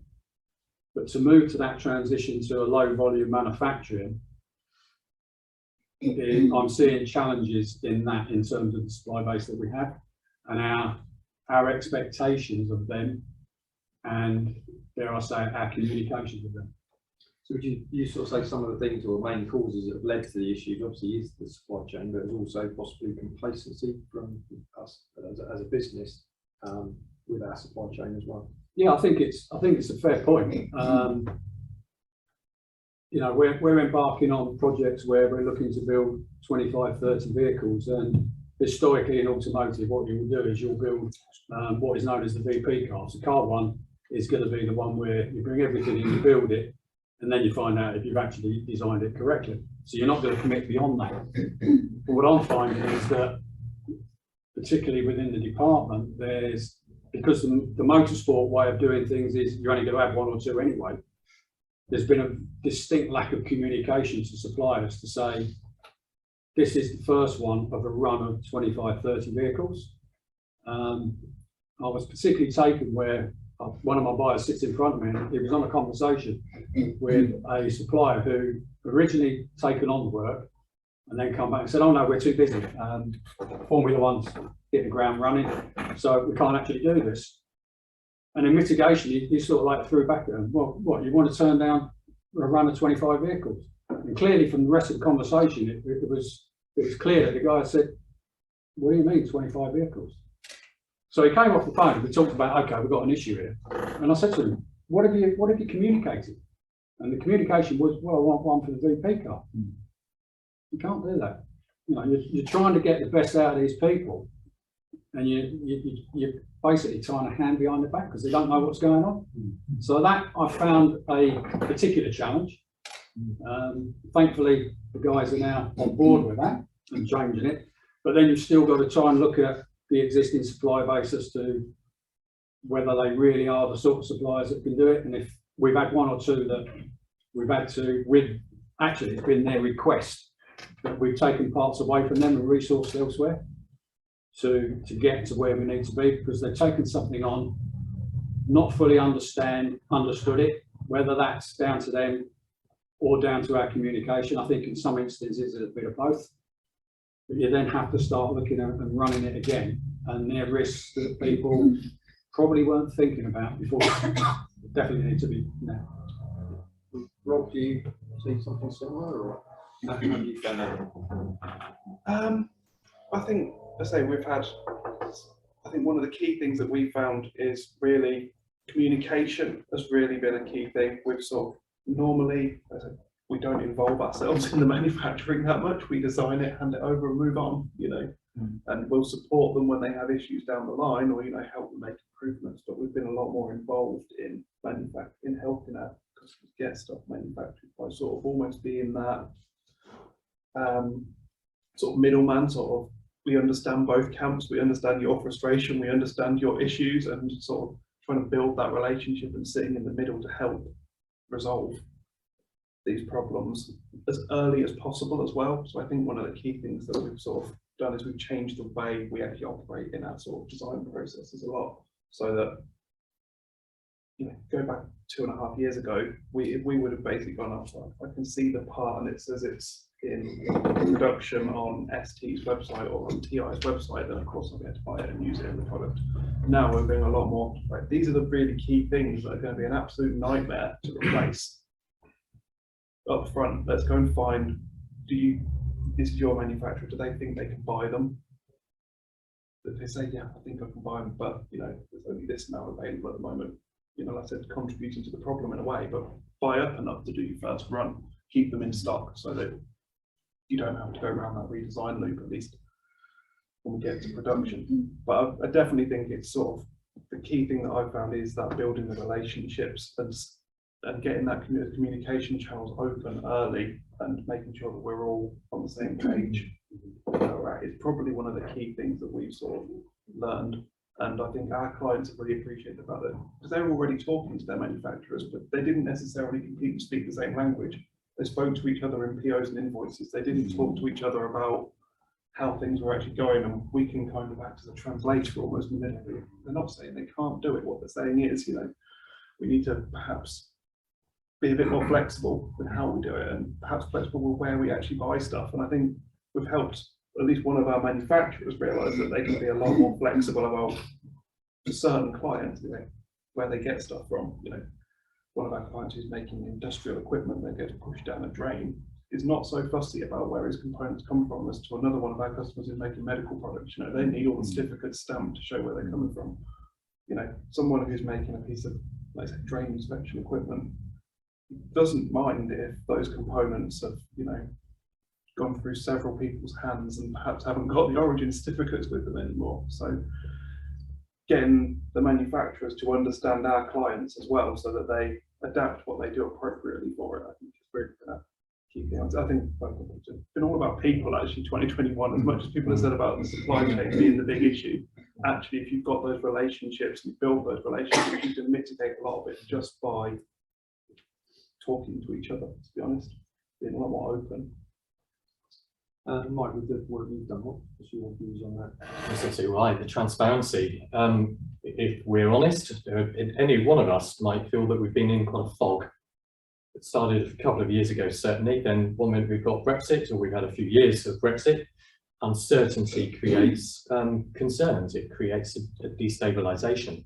And yet, as we get out of this fog and re-emerge into it, we do want to encourage those discussions. And I think that's absolutely key, because if not, things fail, contracts fail, people start then having to take action against one another. Actually, nobody wants that. What we want to do is have mutual success and make sure that the wheels keep turning. So there's no question at all that transparency and building relationships is absolutely key. People panic, people worry. one of the tips that I've been talking about over the last couple of years to businesses is we've been bombarded with the health and safety executive. We're in your area, we're checking your COVID safe in your office, your manufacturing site, your distribution centre, actually trying to claw that back and say, let's not make the compliant business worry so much that they think we can't actually cope with this.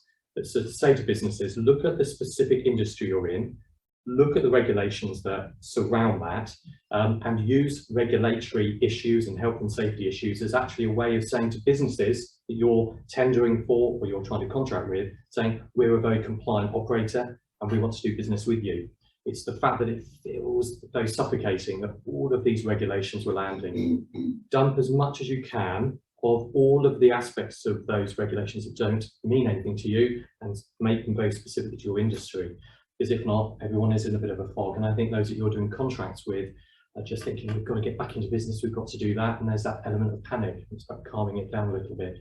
So I think it's encouraging and opening up and saying to people, yes, I'm in this industry, but can I work with you and share your worries? And actually, I think sharing that, having these sort of forums, talking all the way through the last couple of years, those are the businesses that have done well to be able to say, how are you coping with that? And being honest about that, and not necessarily thinking, we can't raise a head above the parapet and say, we're struggling with this.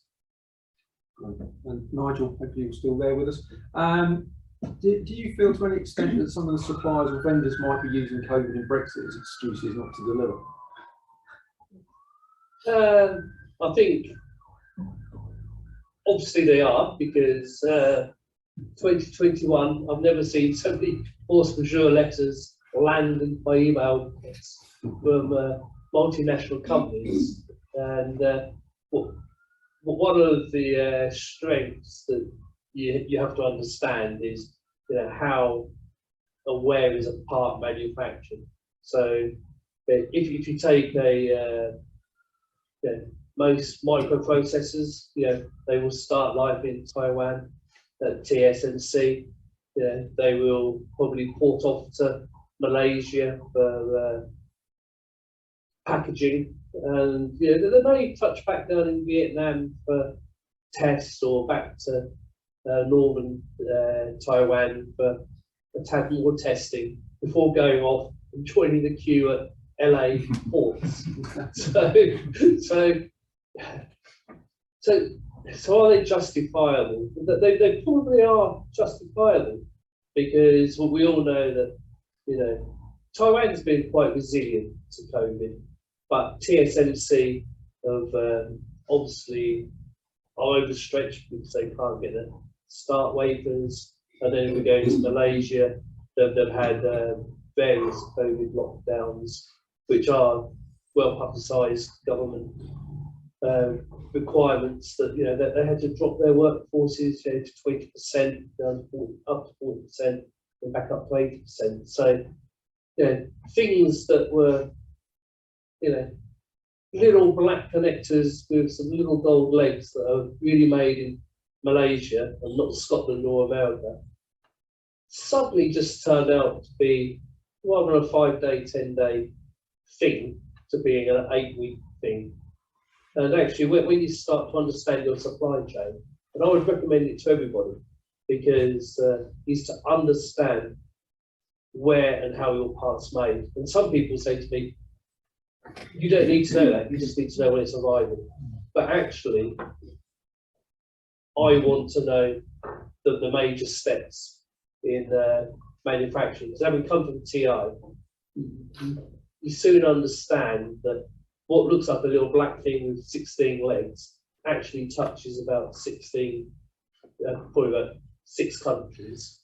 And you need to understand where the problems may be and how you can influence those factories to push through your product, before somebody else is, So it's understanding the supply chain, and it's one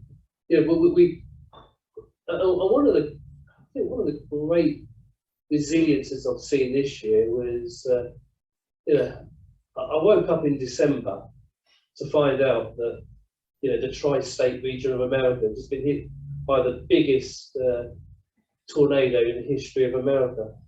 It missed my CEM by about 8 miles. It missed my car plant by about 500 meters. And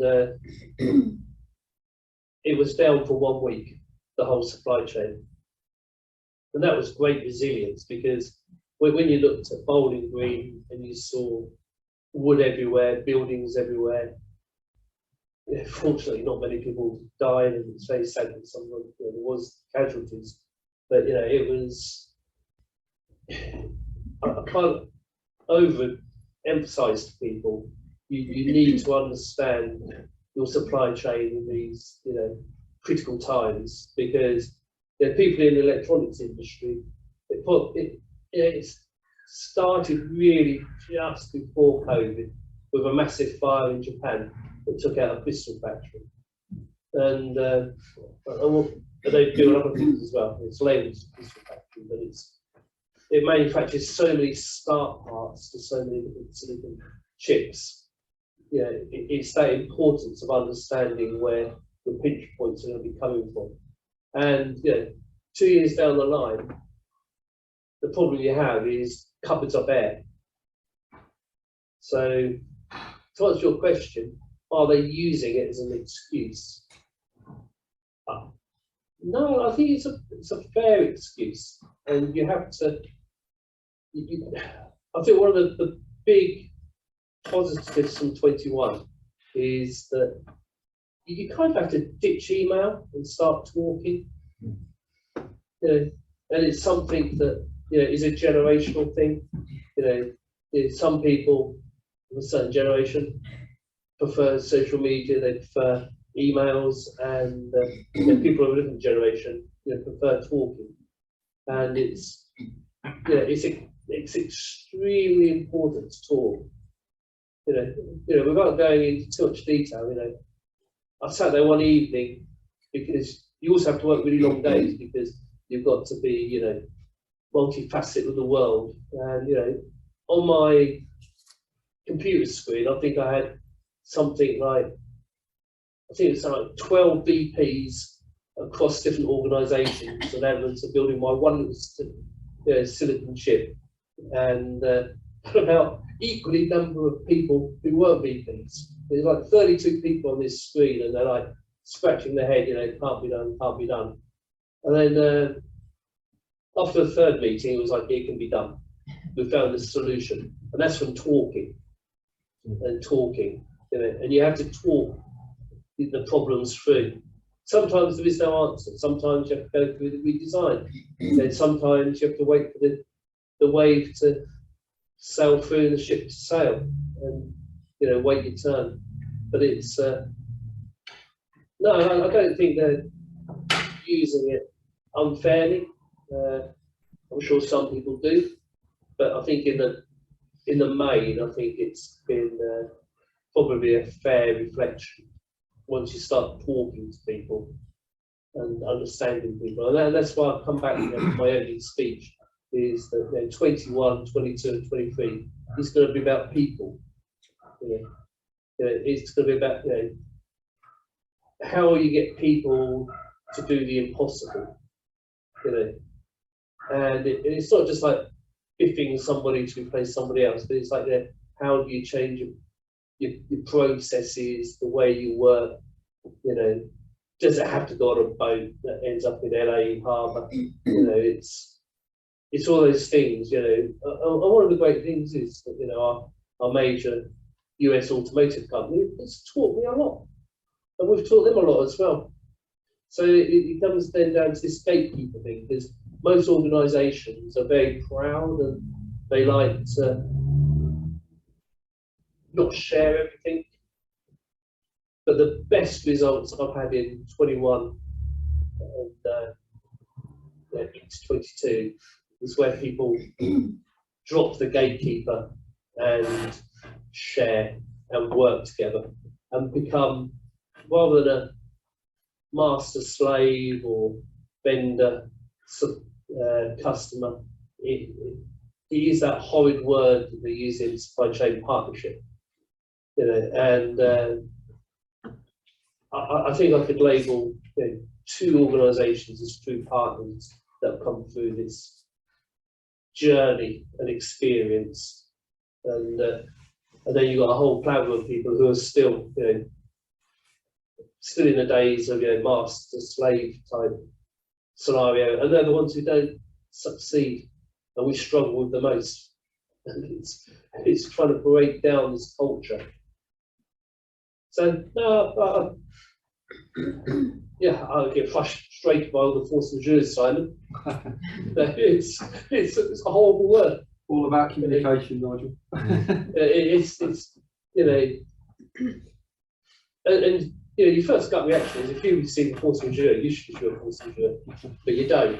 You know, you have to really not go down the road of, you know, force majeure for force majeure, you know, for force majeure, because, you know, that's as your legal man would say, you know, it becomes a bit more of a minefield. And Gary, also you're involved in the automation side of a lot of the businesses, so a little bit less of the people, but do you still see the same issue? No, like I said earlier, Simon, you know, we've seen the Brexit as an excuse in the property in March, April of 2021. But really the theme that we're no different as an organisation that I'm hearing today is the communication of people. You know, when you look at the global situation with regards to raw materials, that's fundamentally our issue. It's just getting our hands on the parts. And, you know, like you said earlier, you know, plastics, cardboard, electronics, semiconductors, fabrication, you know, everything, wood. It's just getting our hands on those parts and having the ability as people to, as Nigel alludes to communicate. You know, there's a big thing that, you know, supply chains should be collaborative, not compete against each other. So what we're recognising now is that, you know, our supply chain team, they must be exhausted. You know, we've got a team of over 10. They are on 3-way calls with the majority of most of our key suppliers and our customers every week to look at what's on the order book, what's the priority on orders we've placed, what's the priorities in terms of builds for the customer, you know, where is our orders in that being placed by our OEMs on the factories, has it left, has it shipped, what parts are on allocation. It's exhausting. So it's really just, yeah, I wouldn't say that with the Brexit and the pandemic is the excuses. It's just more a case of, you know, we want truth. We want truth from the suppliers we're buying the parts from. To basically say, yeah, we've acknowledged your order, it's shipping on this date, and you're going to get it on this date, because then that allows us to communicate to our customers better about what we're planning and when they can plan and build product. A lot of things that we build are big pieces of equipment that take up a lot of footprint on the shop floor. If we don't deliver, our customers have got staff stood there doing nothing. So it's like communication, people talking to each other, making sure that we put a bit of accountability on our suppliers.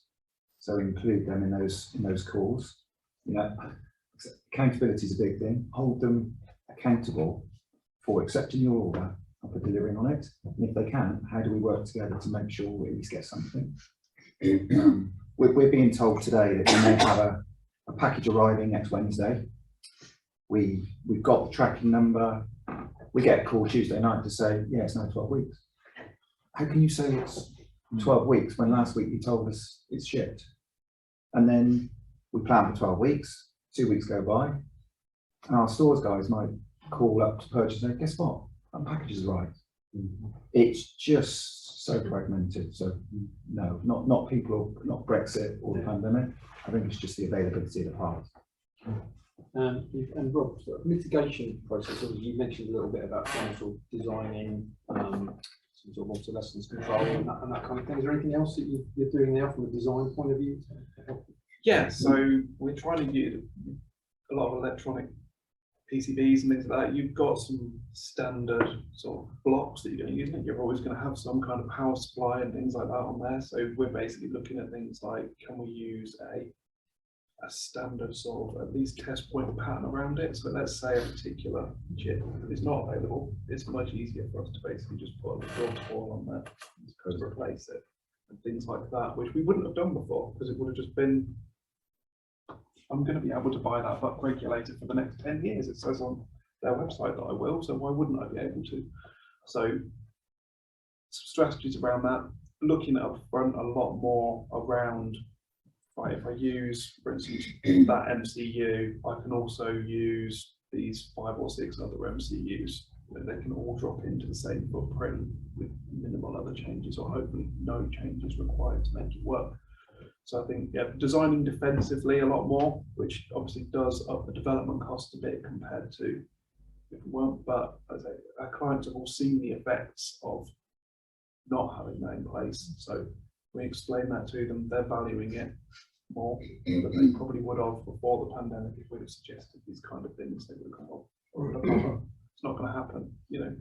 So I think that they're valuing that a lot more from us. The other side of it is, like I said earlier, is that really early engagement with the manufacturers to say, can you act? These are the key, these are the things we can't particularly design that defensively around. Do you think you can buy them? What's the lead time looking like on them? What's the long-term supply? They've got better contacts deeper into the supply chain than us, so getting them to look at that really early and not moving on to the expensive bits of, you know, laying out the PCB and writing the firmware, that kind of thing, until we've got that supply chain confirmed, which again, in the past, we wouldn't have bothered setting all that up until we'd say made a few prototypes. Then we'd have gone, right, okay, who's making it for you? Who's going to make it in the long term? So I think it's a lot more collaboration earlier in our projects than we probably would have previously.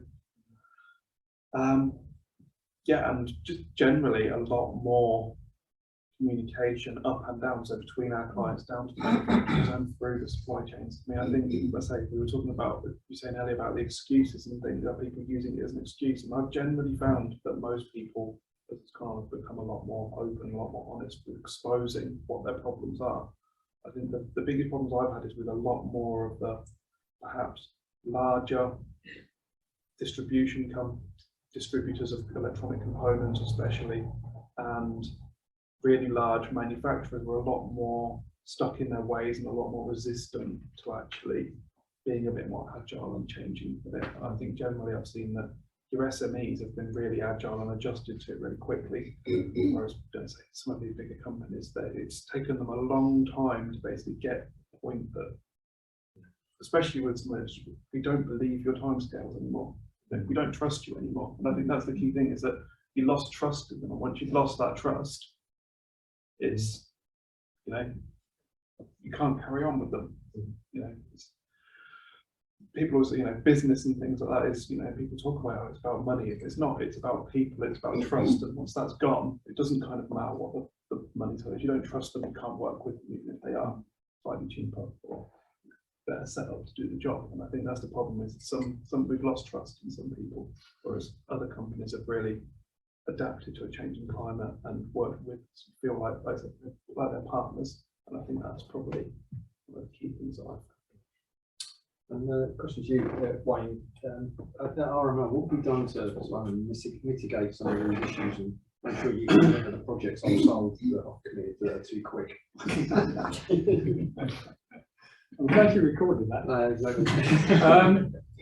We've gone back to basics with some of the smaller companies, where we're double checking that they've received the order, because as daft as it sounds, you get somewhere 2 weeks down the line and then it's, oh no, I haven't received your order, when you've already got an email from somebody saying they have. So we chase that. We work with a lot of the smaller suppliers who might have a problem funding stuff fully up front. So they might need a material payment up front, and drawing on Ross' conversation of having that chat with them and seeing where the issues are. And if there's a problem, you need to talk about it. Some of the larger suppliers, the more major ones, we have supplier quality assurance engineers, which we send in on a weekly basis, and force them to go through a part-by-part tracker.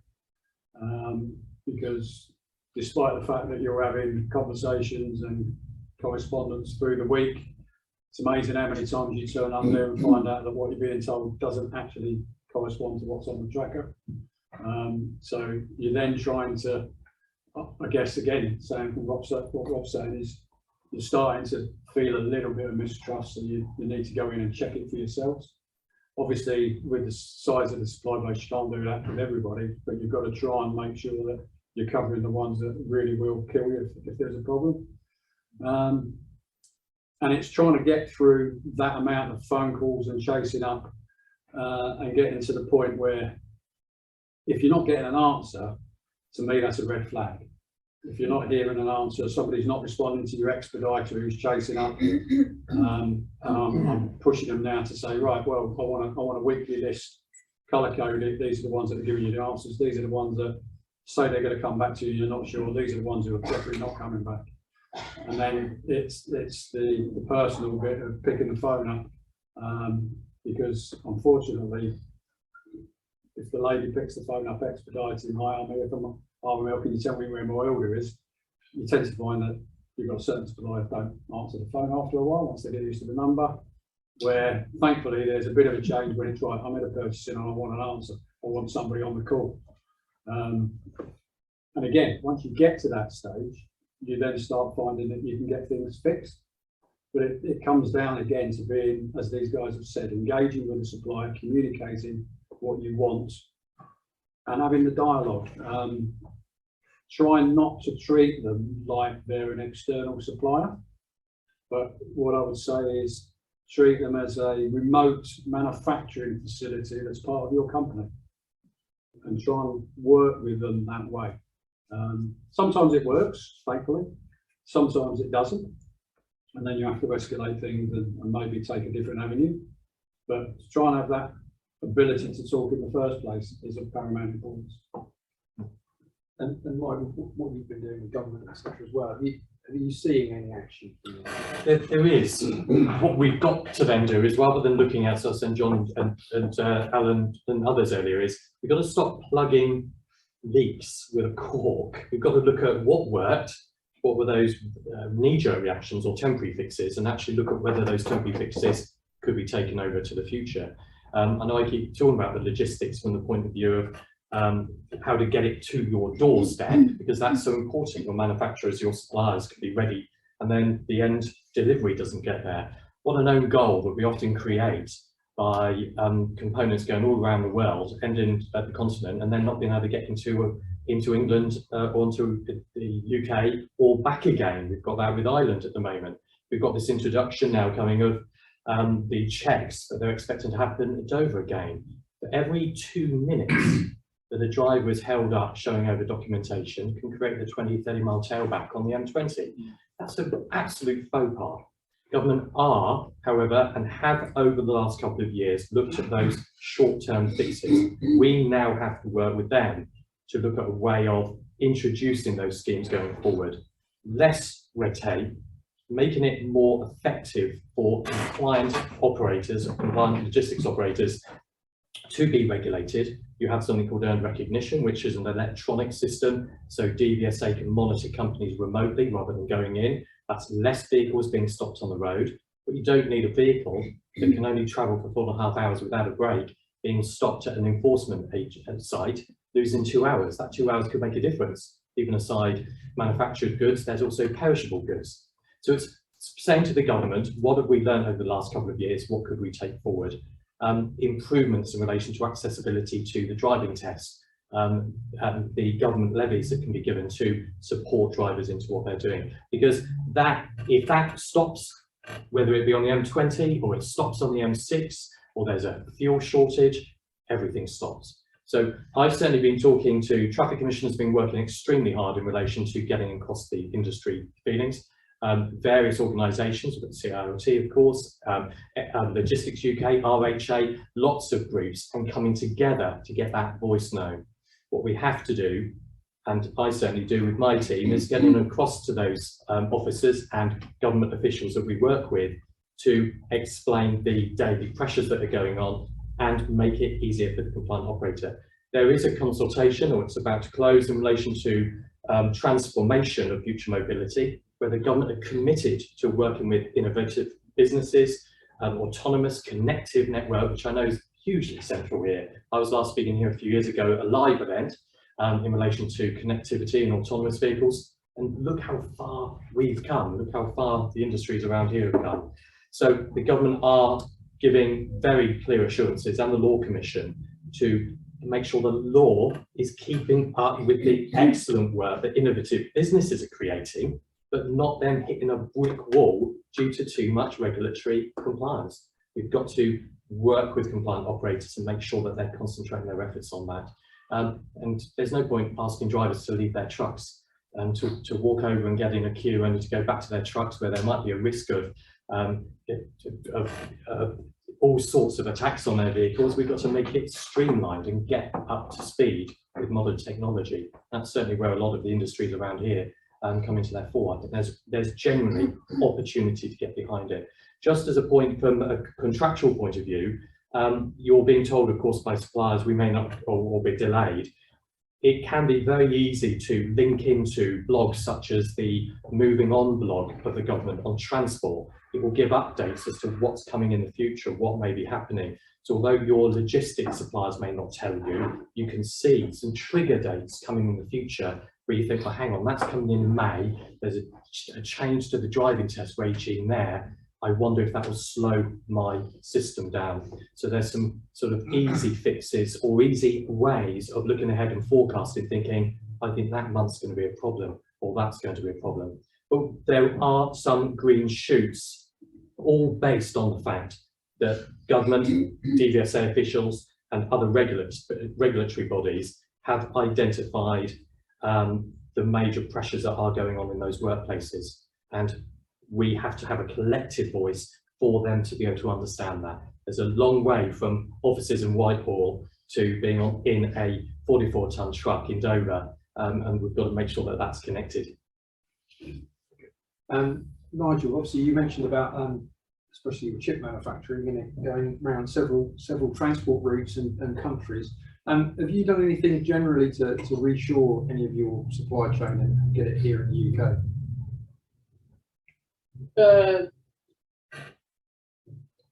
Well, probably, that's quite a difficult question to answer. So,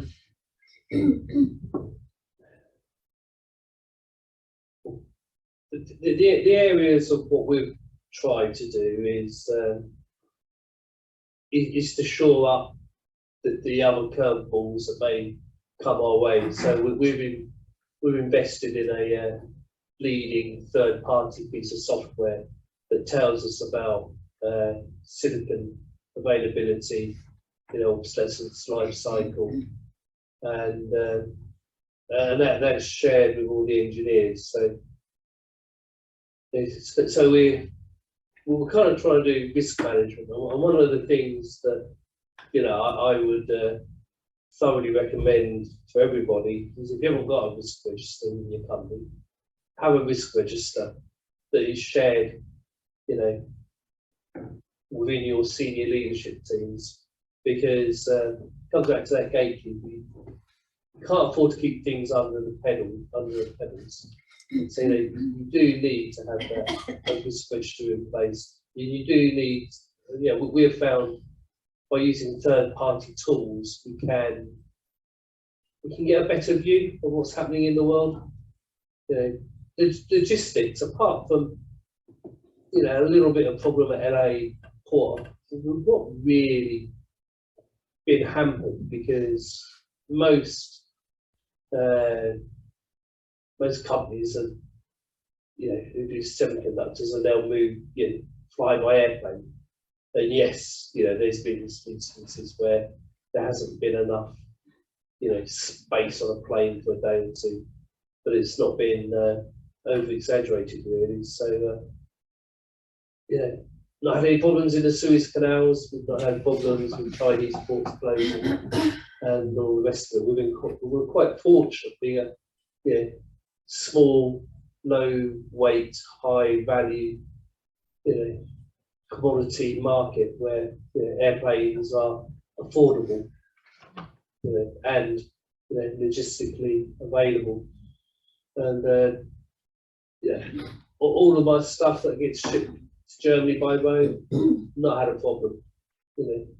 For the whole 3 years, not had a problem.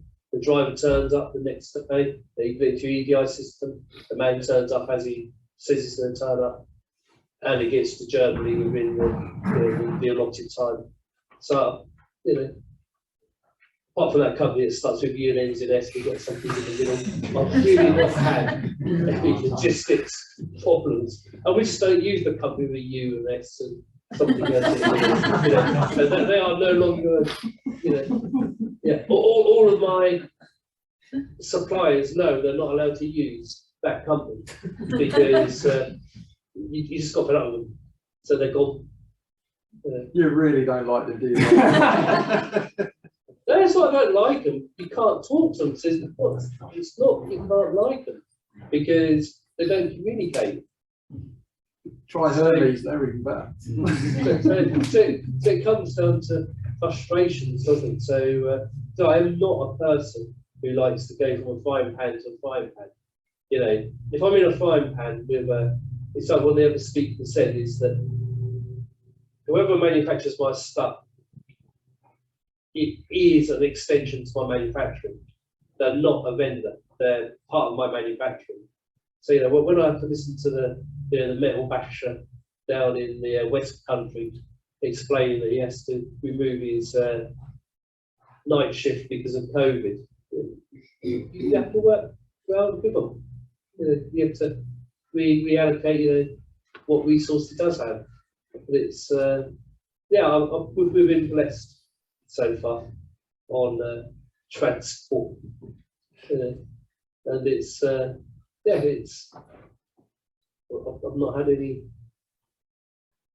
no issues, but yeah, great third-party tools for understanding the life cycles of electronic components and the risk register, really important. And likewise, every month I have to do a report to the leadership team, explain, you know, there's set KPIs, set market indices that we do, and then, you know, I have an insight to a company every month. So every month it's different. So you know, this month it was a semiconductor manufacturer who's based in Austria, Germany, Malaysia, and many other places, and starts with I ends and ends, but left in the middle. But it is quite important to keep the leadership team abreast, you know, because at the end of the day, you know, most people in the supply chain, you could argue, have done an appalling job because they haven't got their materials to the right place at the right time. And a wise man said to me not long ago was that, yeah, we could easily sack you for your poor performance, but the person coming in would also do a poor performance. So it's not you, you know. So that's, you know, that's quite reassuring once you've got your leadership team understanding stuff, you know, because, you know, it took a while to get the guys to understand stuff, because they always say, you know, you'll get your Batman outfit on and you'll sort it, and you sort of say to them, it's a bit beyond Batman, you know, and it's the work, you know, once a month, you know, for an hour putting together a pack, you know, it is really good, and they really appreciate it as well, because they're being kept abreast, because they're getting phone calls from, you know, X, Y, and Z, you know, where's my stuff? And by having, you know, the guys exposed to the data, the risk registers, etc., you know, that they're on point as well, and that's really important, because worst thing you get is mixed messages within organisations, you know, which can lead to a total meltdown. Indeed. Right. So yeah. Thank you, Margaret. So just to sort of wrap up to a little bit, I'd like to just run through each of the panelists and get a little bit of their golden nugget of wisdom from, and hopefully Nigel's not going to be don't use you, so S. Mike, start with you. I think it's absolutely right. Looking ahead, seeing what could be round there, and taking those and looking at that risk. Preventative dentistry is a lot better than the very painful extraction, where you have to then dive in and deal with the problem that's occurred. It's about looking ahead and putting those measures in place, and it is about managing those expectations. Several initiatives really. Order books, look how far out your order book is. Re-educate your customer, get forecasts from the customers so you can plan, talk to them, you know, if the product's stable, place those orders. And then really from a manufacturing and design perspective, try and design in as many alternatives as you can to make sure that you've got options to go after if you can't get that number one part. Understand your supply base, engage and communicate. Make sure that they know what you're expecting of them, what you can do to support them, and be open.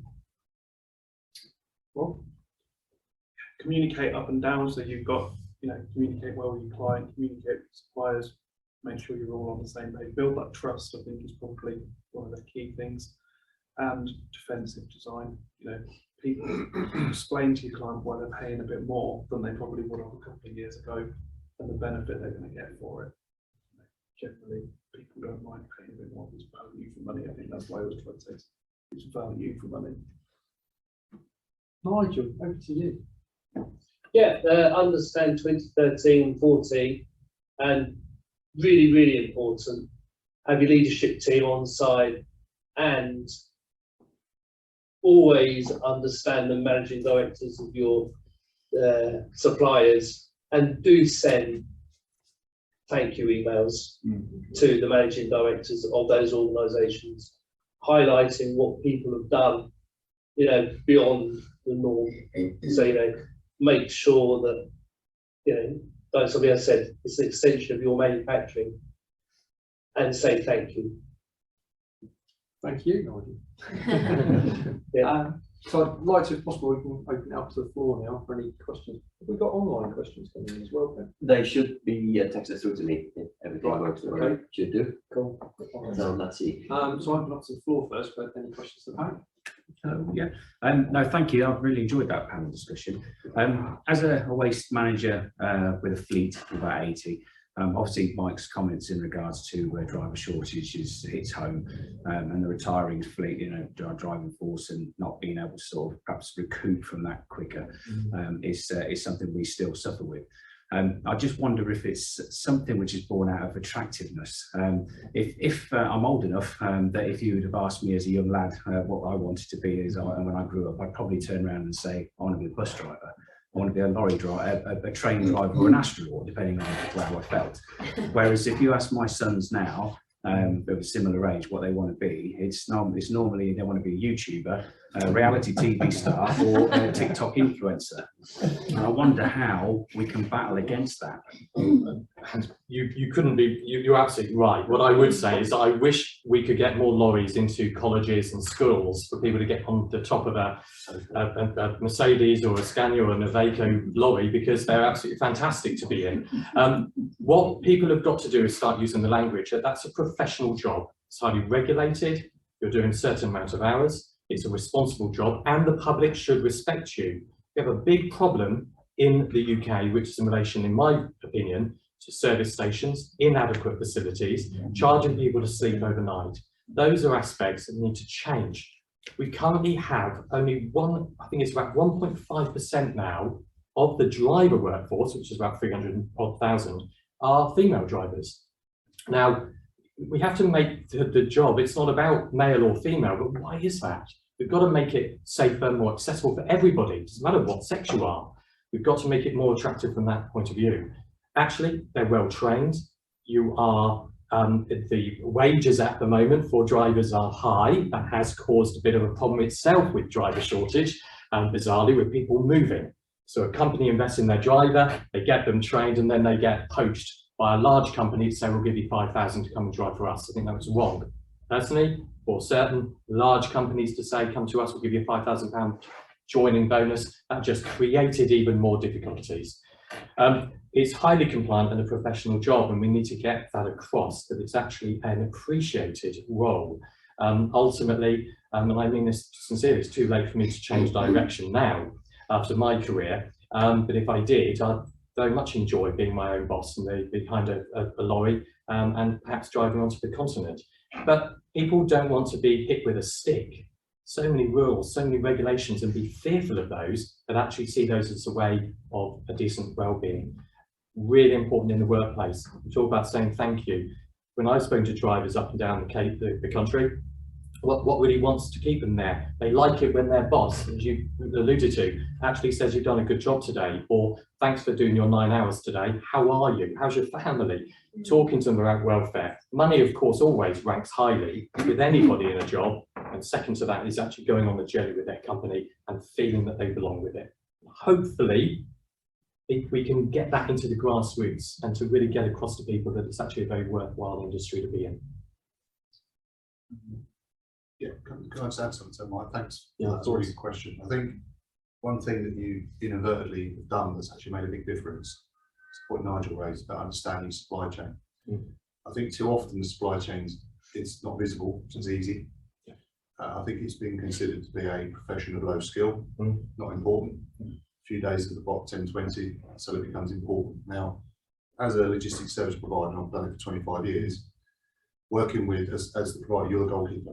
You get it wrong, it all goes wrong. It's all your fault, it's dispatch's fault. That's where the problem lies. And I think that idea of customers understanding what their requirements are, and I don't wish to preach or patronise, but the piece of the amount of times I've sat with customers, they don't know what they want. And it's your supply chain, I'm managing it, but it's your supply chain. So what do you want? What's the drive? What's important? What's realistic? And then that piece about gatekeepers and collaboration. I've worked for all the big retailers, and they're so bad when they think you're leading them and you're saying, look, this is a suggestion. Oh no, we can't do that. I've got to come up with the idea. But that's not going to work. You've got to get across that collaboration piece. It's about, I'm here to provide a service for you. Let's work together on that. It's really difficult to get that across without them thinking it doesn't fit our policy, it's not how we do things, etc., etc. And I think the biggest thing is, I hate the phrase free delivery. There's no such thing as free delivery. And I think if we understand the supply chain, we educate, we're more likely to make it more attractive for people because they understand how important it is, how difficult it is when it goes wrong, what the skills are. And the last thing I was going to say, a bit preachy, was the piece about the uptake of stock, where we said 30% uptake of stock just in case. Why is it that we have problems with rebuilt warehouses? Because people think that's not good use of land. It's a waste of time, particularly in Northamptonshire. Yet clearly manufacturers need that space. So we should encourage the fact that warehouses do have high value skilled jobs. They are technology advanced, they are career future. It's not easy. And myself as a professional, I've underrated the role. We all do that. Oh, it's easy, we can do it. We're not within. Let's champion that. But the piece that Nigel said, it's absolutely key, that understanding of supply chain, reaching out, getting the knowledge, getting the facts. I think that I just wanted to reiterate that as from a professional point. Huge point. There's 1.5 million people working in logistics and warehousing, a huge amount of our workforce, and 79% of the movement in the UK is road. I'm hoping people in the Silverstone Tech Cluster are going to be very innovative with drone deliveries soon, and autonomous vehicles and those deliveries, and obviously adopting electric vehicles and everything else that everybody's working through, platooning and so on. But at the minute we are delivering on the road. We have major congestion. The motorway network is not fit to deal with that. We have issues in relation to the clear running motorways. We have to all do joined up ways of getting goods moving better, but recognising the efforts in that industry, because they're absolutely key. We just see at the moment, and we've seen it much more in the last 2 years, a van delivering, often at speed, coming to a very fast delivery outside your door, throwing a box on your thing and going away. That's actually either being flown in, it's arrived at a distribution centre, and then it's being delivered to that end user. Ultimately, we've got to actually appreciate everybody that's been in that chain. And a bit of a blue sky thing here. I was talking to a major house build developer, but they're building 10,000 houses near our local village, so they have to, they take on builders to build in slots. And what they were telling us is that they need builders, and psychologically, apparently, you have to engage with children between the ages of 3 and 6 to actually seed into their mind that they want to be builders. And that is having males and females going into primary schools, taking yellow jackets and showing them basic buildings and taking them to the building sites. So I thought that was quite interesting. And when people sort of say, you've got to catch the 18-year-old to be a lorry driver, perhaps you need to start looking at what the building industry does and put yellow jackets on to primary school children and engage a much younger age so that they go through their education thinking that might be a role to play. I'll just throw that out there. And my question probably follows on from that, which is, I suppose, slightly tying it to what Vivian was talking about and what Stephen was talking about, which is, the big takeaway that I've taken from what you've all been saying is the importance of, soft skills and some of the boring skills. It's less exciting to think about kind of risk mitigation and planning for alternatives than it is sort of doing kind of hardcore engineering and design. And those aren't necessarily skills that you would learn in an engineering degree or something like that.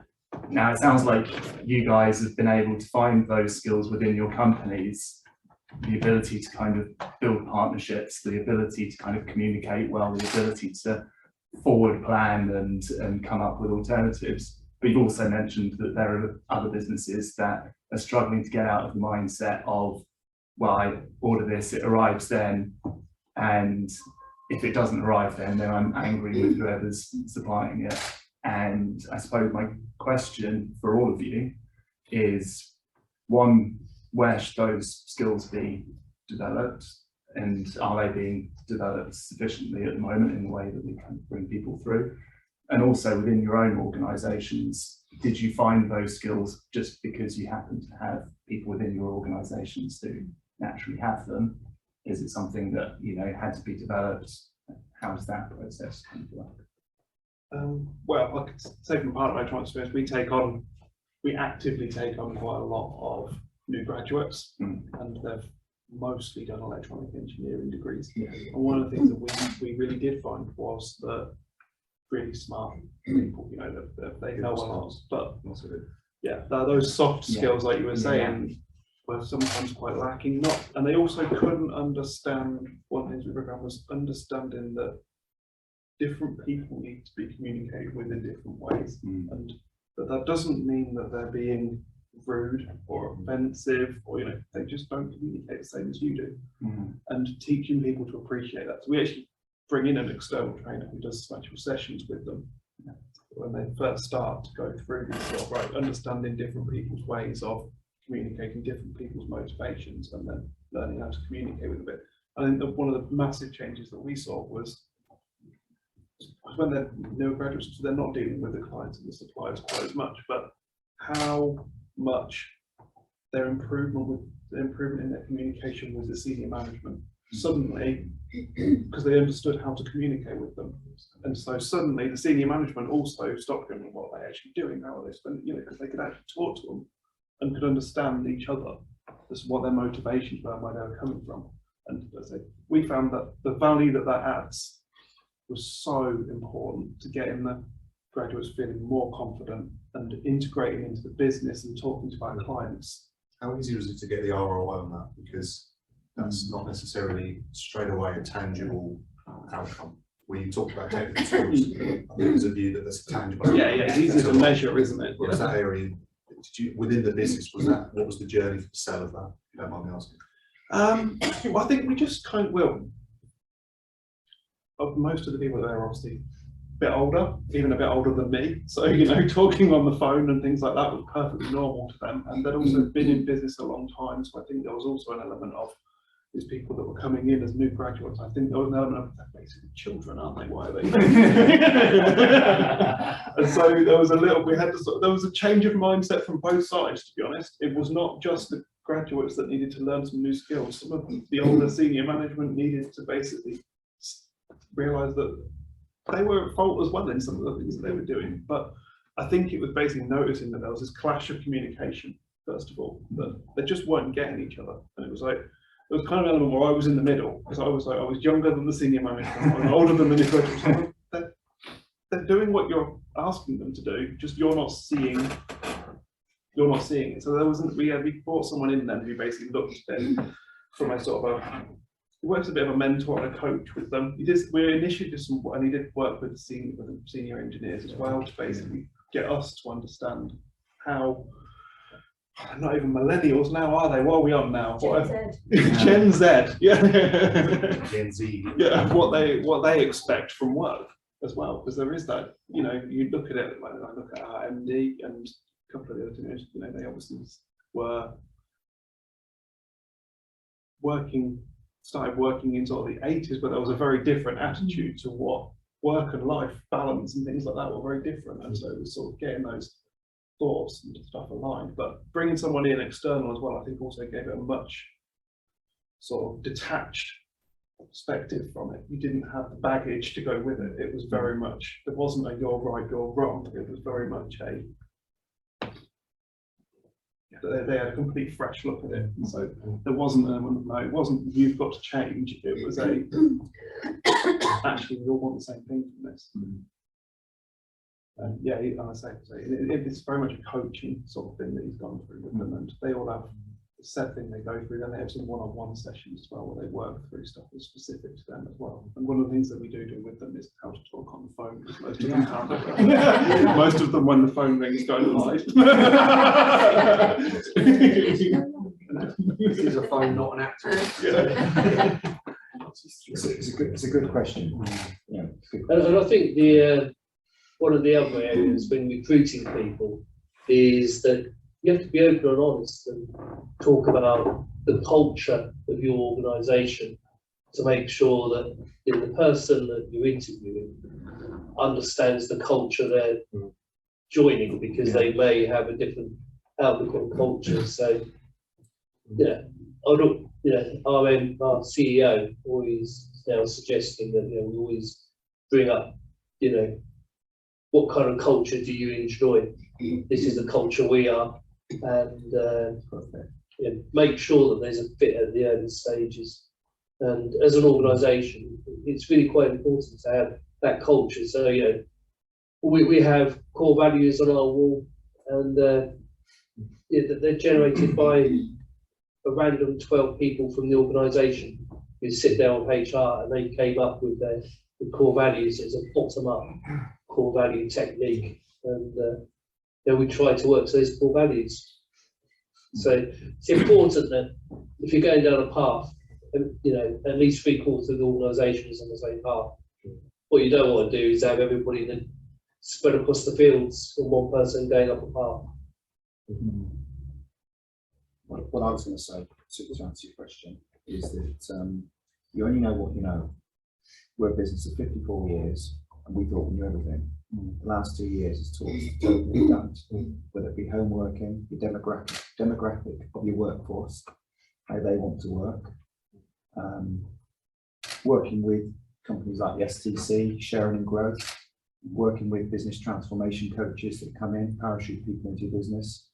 I have a business development coach. I've been in sales 20 odd years. I'm still learning.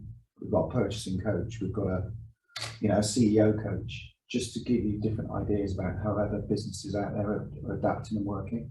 And that gives us the ability to plug those skill gaps, put training into the people that you think are your A players, and get them to A+ players. And the gaps that you haven't got, you start to plug and fill and identify with what Nigel says is, people out there are bright. So we look for people that embrace our culture, not necessarily have the skill, because we can train the skill. Yeah, actually, I think I was saying Rob said earlier, actually. So when you were talking earlier about when you design, with your customer, you design the product, you do design, and then it used to be the case that off we go, and perhaps that was it, perhaps until the product was done.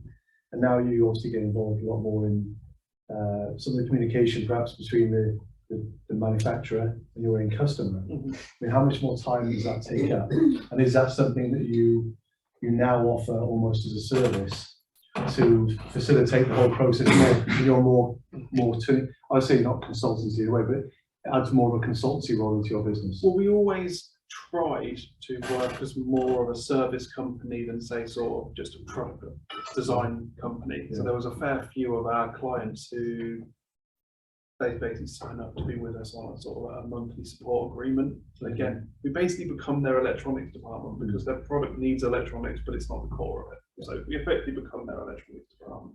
So dealing with it on their side, it just meant that they were spending a bit more on their support contract to keep it going. So they didn't see the hit as much. The ones that have sort of probably seen the difference is the ones who sort of came to us just when they needed. So can you develop this one for me? That one is, well, why is that, 20% more than it was last time? Is all because we know we're going to have to do this. So we can either put it into the quote now, if we don't use it, you don't pay for it, or in 6 weeks time, we're going to have to ask you for more budget to handle it because you're going to need us to. And again, I think it's about that honesty with them. When you explain to them and you're honest about it, the reason it's more expensive is not because we're trying to, make more. I've often found that with my customers that if I just tell them realistically how it is, and they may not want to hear the news initially, but then they adapt to that news and they understand it and they understand why you made that decision, and then they're much more appreciative if you tell them that, rather than waiting to, which happens to me a lot. Last minute, a few days before, you get a phone call, or even the company I work for, our manufacturers in Germany, they do it to us in the UK 2 days before the product's being delivered to your customer. They just send you an email saying, sorry, delay. Yeah. And you just think, this is the company I work for telling me this. Exactly. It's crazy, but perhaps that's the German mentality, which I'm still adjusting to after 3.5 years. Part of it is that, like, explaining to them as well, it's like, would you rather me tell you now and you can factor it into your costing, or do you want me to leave it for X amount of time and then say, oh, by the way, if you want that, it's another 5K. Absolutely. Or another 10K or whatever, So we used to say in supply chains, do you mean half an hour, or do you mean half an hour? Half an hour, do you mean? Yeah, it's gonna be exactly. half an hour. You're gonna, at some point, you're gonna get that bit, or do you want to? Also, you don't want to, I guess, sorry, you don't want to feel as though if you tell them up front, that's fine. You don't want to feel that you tell them 3/4 of the way through the process where they've already gone down the route with you. Exactly. And then you almost feel like you're blackmailing them into spending more money. So it's much better to do it earlier. I'd much rather that in my own life as well. Exactly. It's all about that. Let's say anybody about it. It's about that trust, building the trust with our client, because then they'll trust us to do the right thing when we're talking to their manufacturer. They'll be like, well, can you just handle it? Because I sit there in that meeting, I've got a clue what you guys are talking about. So can you just take care of it? Because they trust us to do it and look after their interests. And I think that's the key thing, is building that trust with people. I think you can also get away with some max powers, and what I mean by that is that if you're prepared to be honest with people, they know you're honest, even if you're a logistics provider, straight with them. And you can always say two things: let's deal with the problem now, we'll do the post-mortem next week. Let's not go into why it's failed, because if we're running out of time, let's get the problem sorted now. Next week we'll go, I'll come and see you, sit down and work, let's fix it. solve the problem now. If you argue with them, that's the worst thing you can do.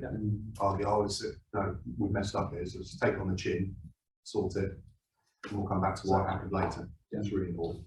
One last question, because I'm holding you all from sandwiches. It's a two-part question, but the first part short. It's for Mike. You mentioned that motorway network was not fit for purpose, or to that effect. Is there a model of motorway network that is fit for purpose? I'm not overly sure that there is. I think it's just again a collaboration. It's just making sure that we can just try and utilize everybody's knowledge and skills to try and improve things. But it's it's some major changes needed. But I think there is, looking at the various models, I think it's as I said earlier on, openness, transparency, and working together in respect of getting the same goal, really. Part two might be the problems that Mike touched on about the HGV drivers and sorry, recognition, appreciation. I felt like engineers have been facing that for many years now, and the same problems, and probably HGV drivers as well, just as long as engineers. My question is though, have you all seen any of your top engineers just switch their fields and go, engineering is not recognized anymore. I don't get the recognition. Has that happened, or do you see less applications for the engineering positions? From our point of view, they haven't switched jobs. Okay. They just want more flexibility. So, some engineers work really well from home, and some need that working environment around them. So what we found is during the pandemic, when we made that business decision to, we were frontline working, so we still had to maintain a manufacturing facility, but certain individuals could work from home, certain ones couldn't. When we started to bring everybody back, the ones that we recognised that actually could work from home, they wanted to continue working from home and have more flexibility in their working hours. So I think we certainly haven't seen them change from, say, a mechanical engineer to a software engineer, but we've certainly seen a change in them wanting to have a bit more flexibility in their working hours, which we've embraced. Our problem at RML is they move on to Formula One companies. I guess that would probably answer a part of your question, that they feel that when they're working in Formula One, they are at the top end of engineering. So everybody's got a desire. And we've had people that aren't even in engineering positions have sought out a job in their position at Red Bull or people like that. I think sometimes we ought to set up some sort of program where we're actually getting paid as being a feeder group. Because of how many people are going through. Yeah, I was about to say, yeah. And that sometimes is obviously an issue because you don't want to hold people back. But it's frustrating at times when it happens. Some sort of transfer thing. They generally go there, then they realise they have to be away from home for 32 weekends a year. Come back again. As long as we've had the transfer thing, we don't get it. You get it again. You get it the next time they're sold as well. So. I think we've found that generally there's not enough engineers still. We find we could recruit more if they're available. I think generally the ones that we find that leave engineering altogether do it straight from university. They get tempted from university, normally into finance, because there's big numbers attached to them. But the ones who generally go into engineering, I find generally stay in engineering at that point, is from what I've seen. I think that as well as there not being enough engineers, the other issue that we've had is convincing people to move to rural Northamptonshire. It's one of the issues that we've had at times. People like the idea of it to begin with, and then they go, actually, I don't. Now that I'm here, I'm not sure I really like not living in London now. I'm not used to the idea of not being able to use public transport to get everywhere, and so we've learned a bit from that we make them come up and visit for at least a whole day, so that they get used to the idea that you can't just hop on a bus or a train to get here. You will need a car. You will, So yeah. But that's how everybody's very different. There was a survey last year, I'm trying to remember, I think it was by Talent Logistics doing per temps, speaking to drivers, getting back to logistics drivers. I'm sorry, I keep banging on about that, but ultimately they were asked actually what would keep you in a business, and of course people talked about money. The others said if we knew what the business was we were working for. So you think, well, a driver otherwise says, well, I'm a driver. It doesn't matter where I work. I might as well go to ABC company as well as the X company. I'm just a driver. Those that were actually engaged in the business operation, being told what the leadership team were doing, their strategy, they were more likely to stay. So there's one thing, training and all of that, and then there's the retention and recruitment, certainly. Excellent. Okay, I'd like to thank you very much to our panelists for giving us an insight and lots of information, and the audience as well for the questions. MPA for sponsoring the event and Silverstone Park for hosting us. I think my takeaways from today are we probably had some logistics and supply chain issues before all of what's happened in the last couple of years, and it maybe was a little bit papered over the top. It's only taken a pandemic, COVID, Brexit, and so a natural disaster to bring it to the highlight. But it sounds like a lot of it can be managed with people and communication and managing your supply chain up and down, and a little bit of risk analysis. So, thank you to everyone.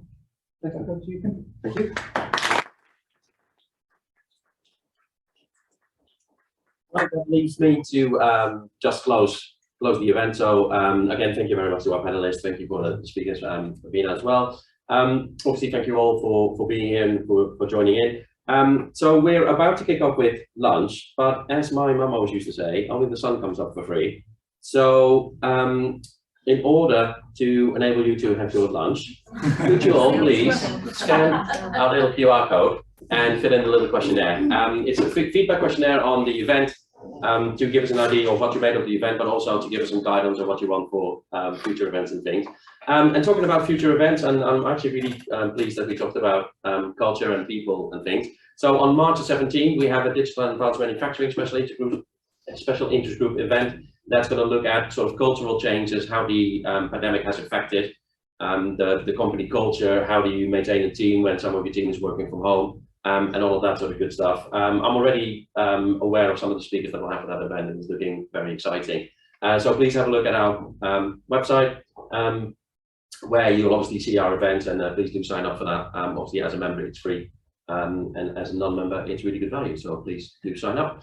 So once you've completed the little questionnaire, you're free to go and have your lunch and coffee and stuff. So thank you very much for participating.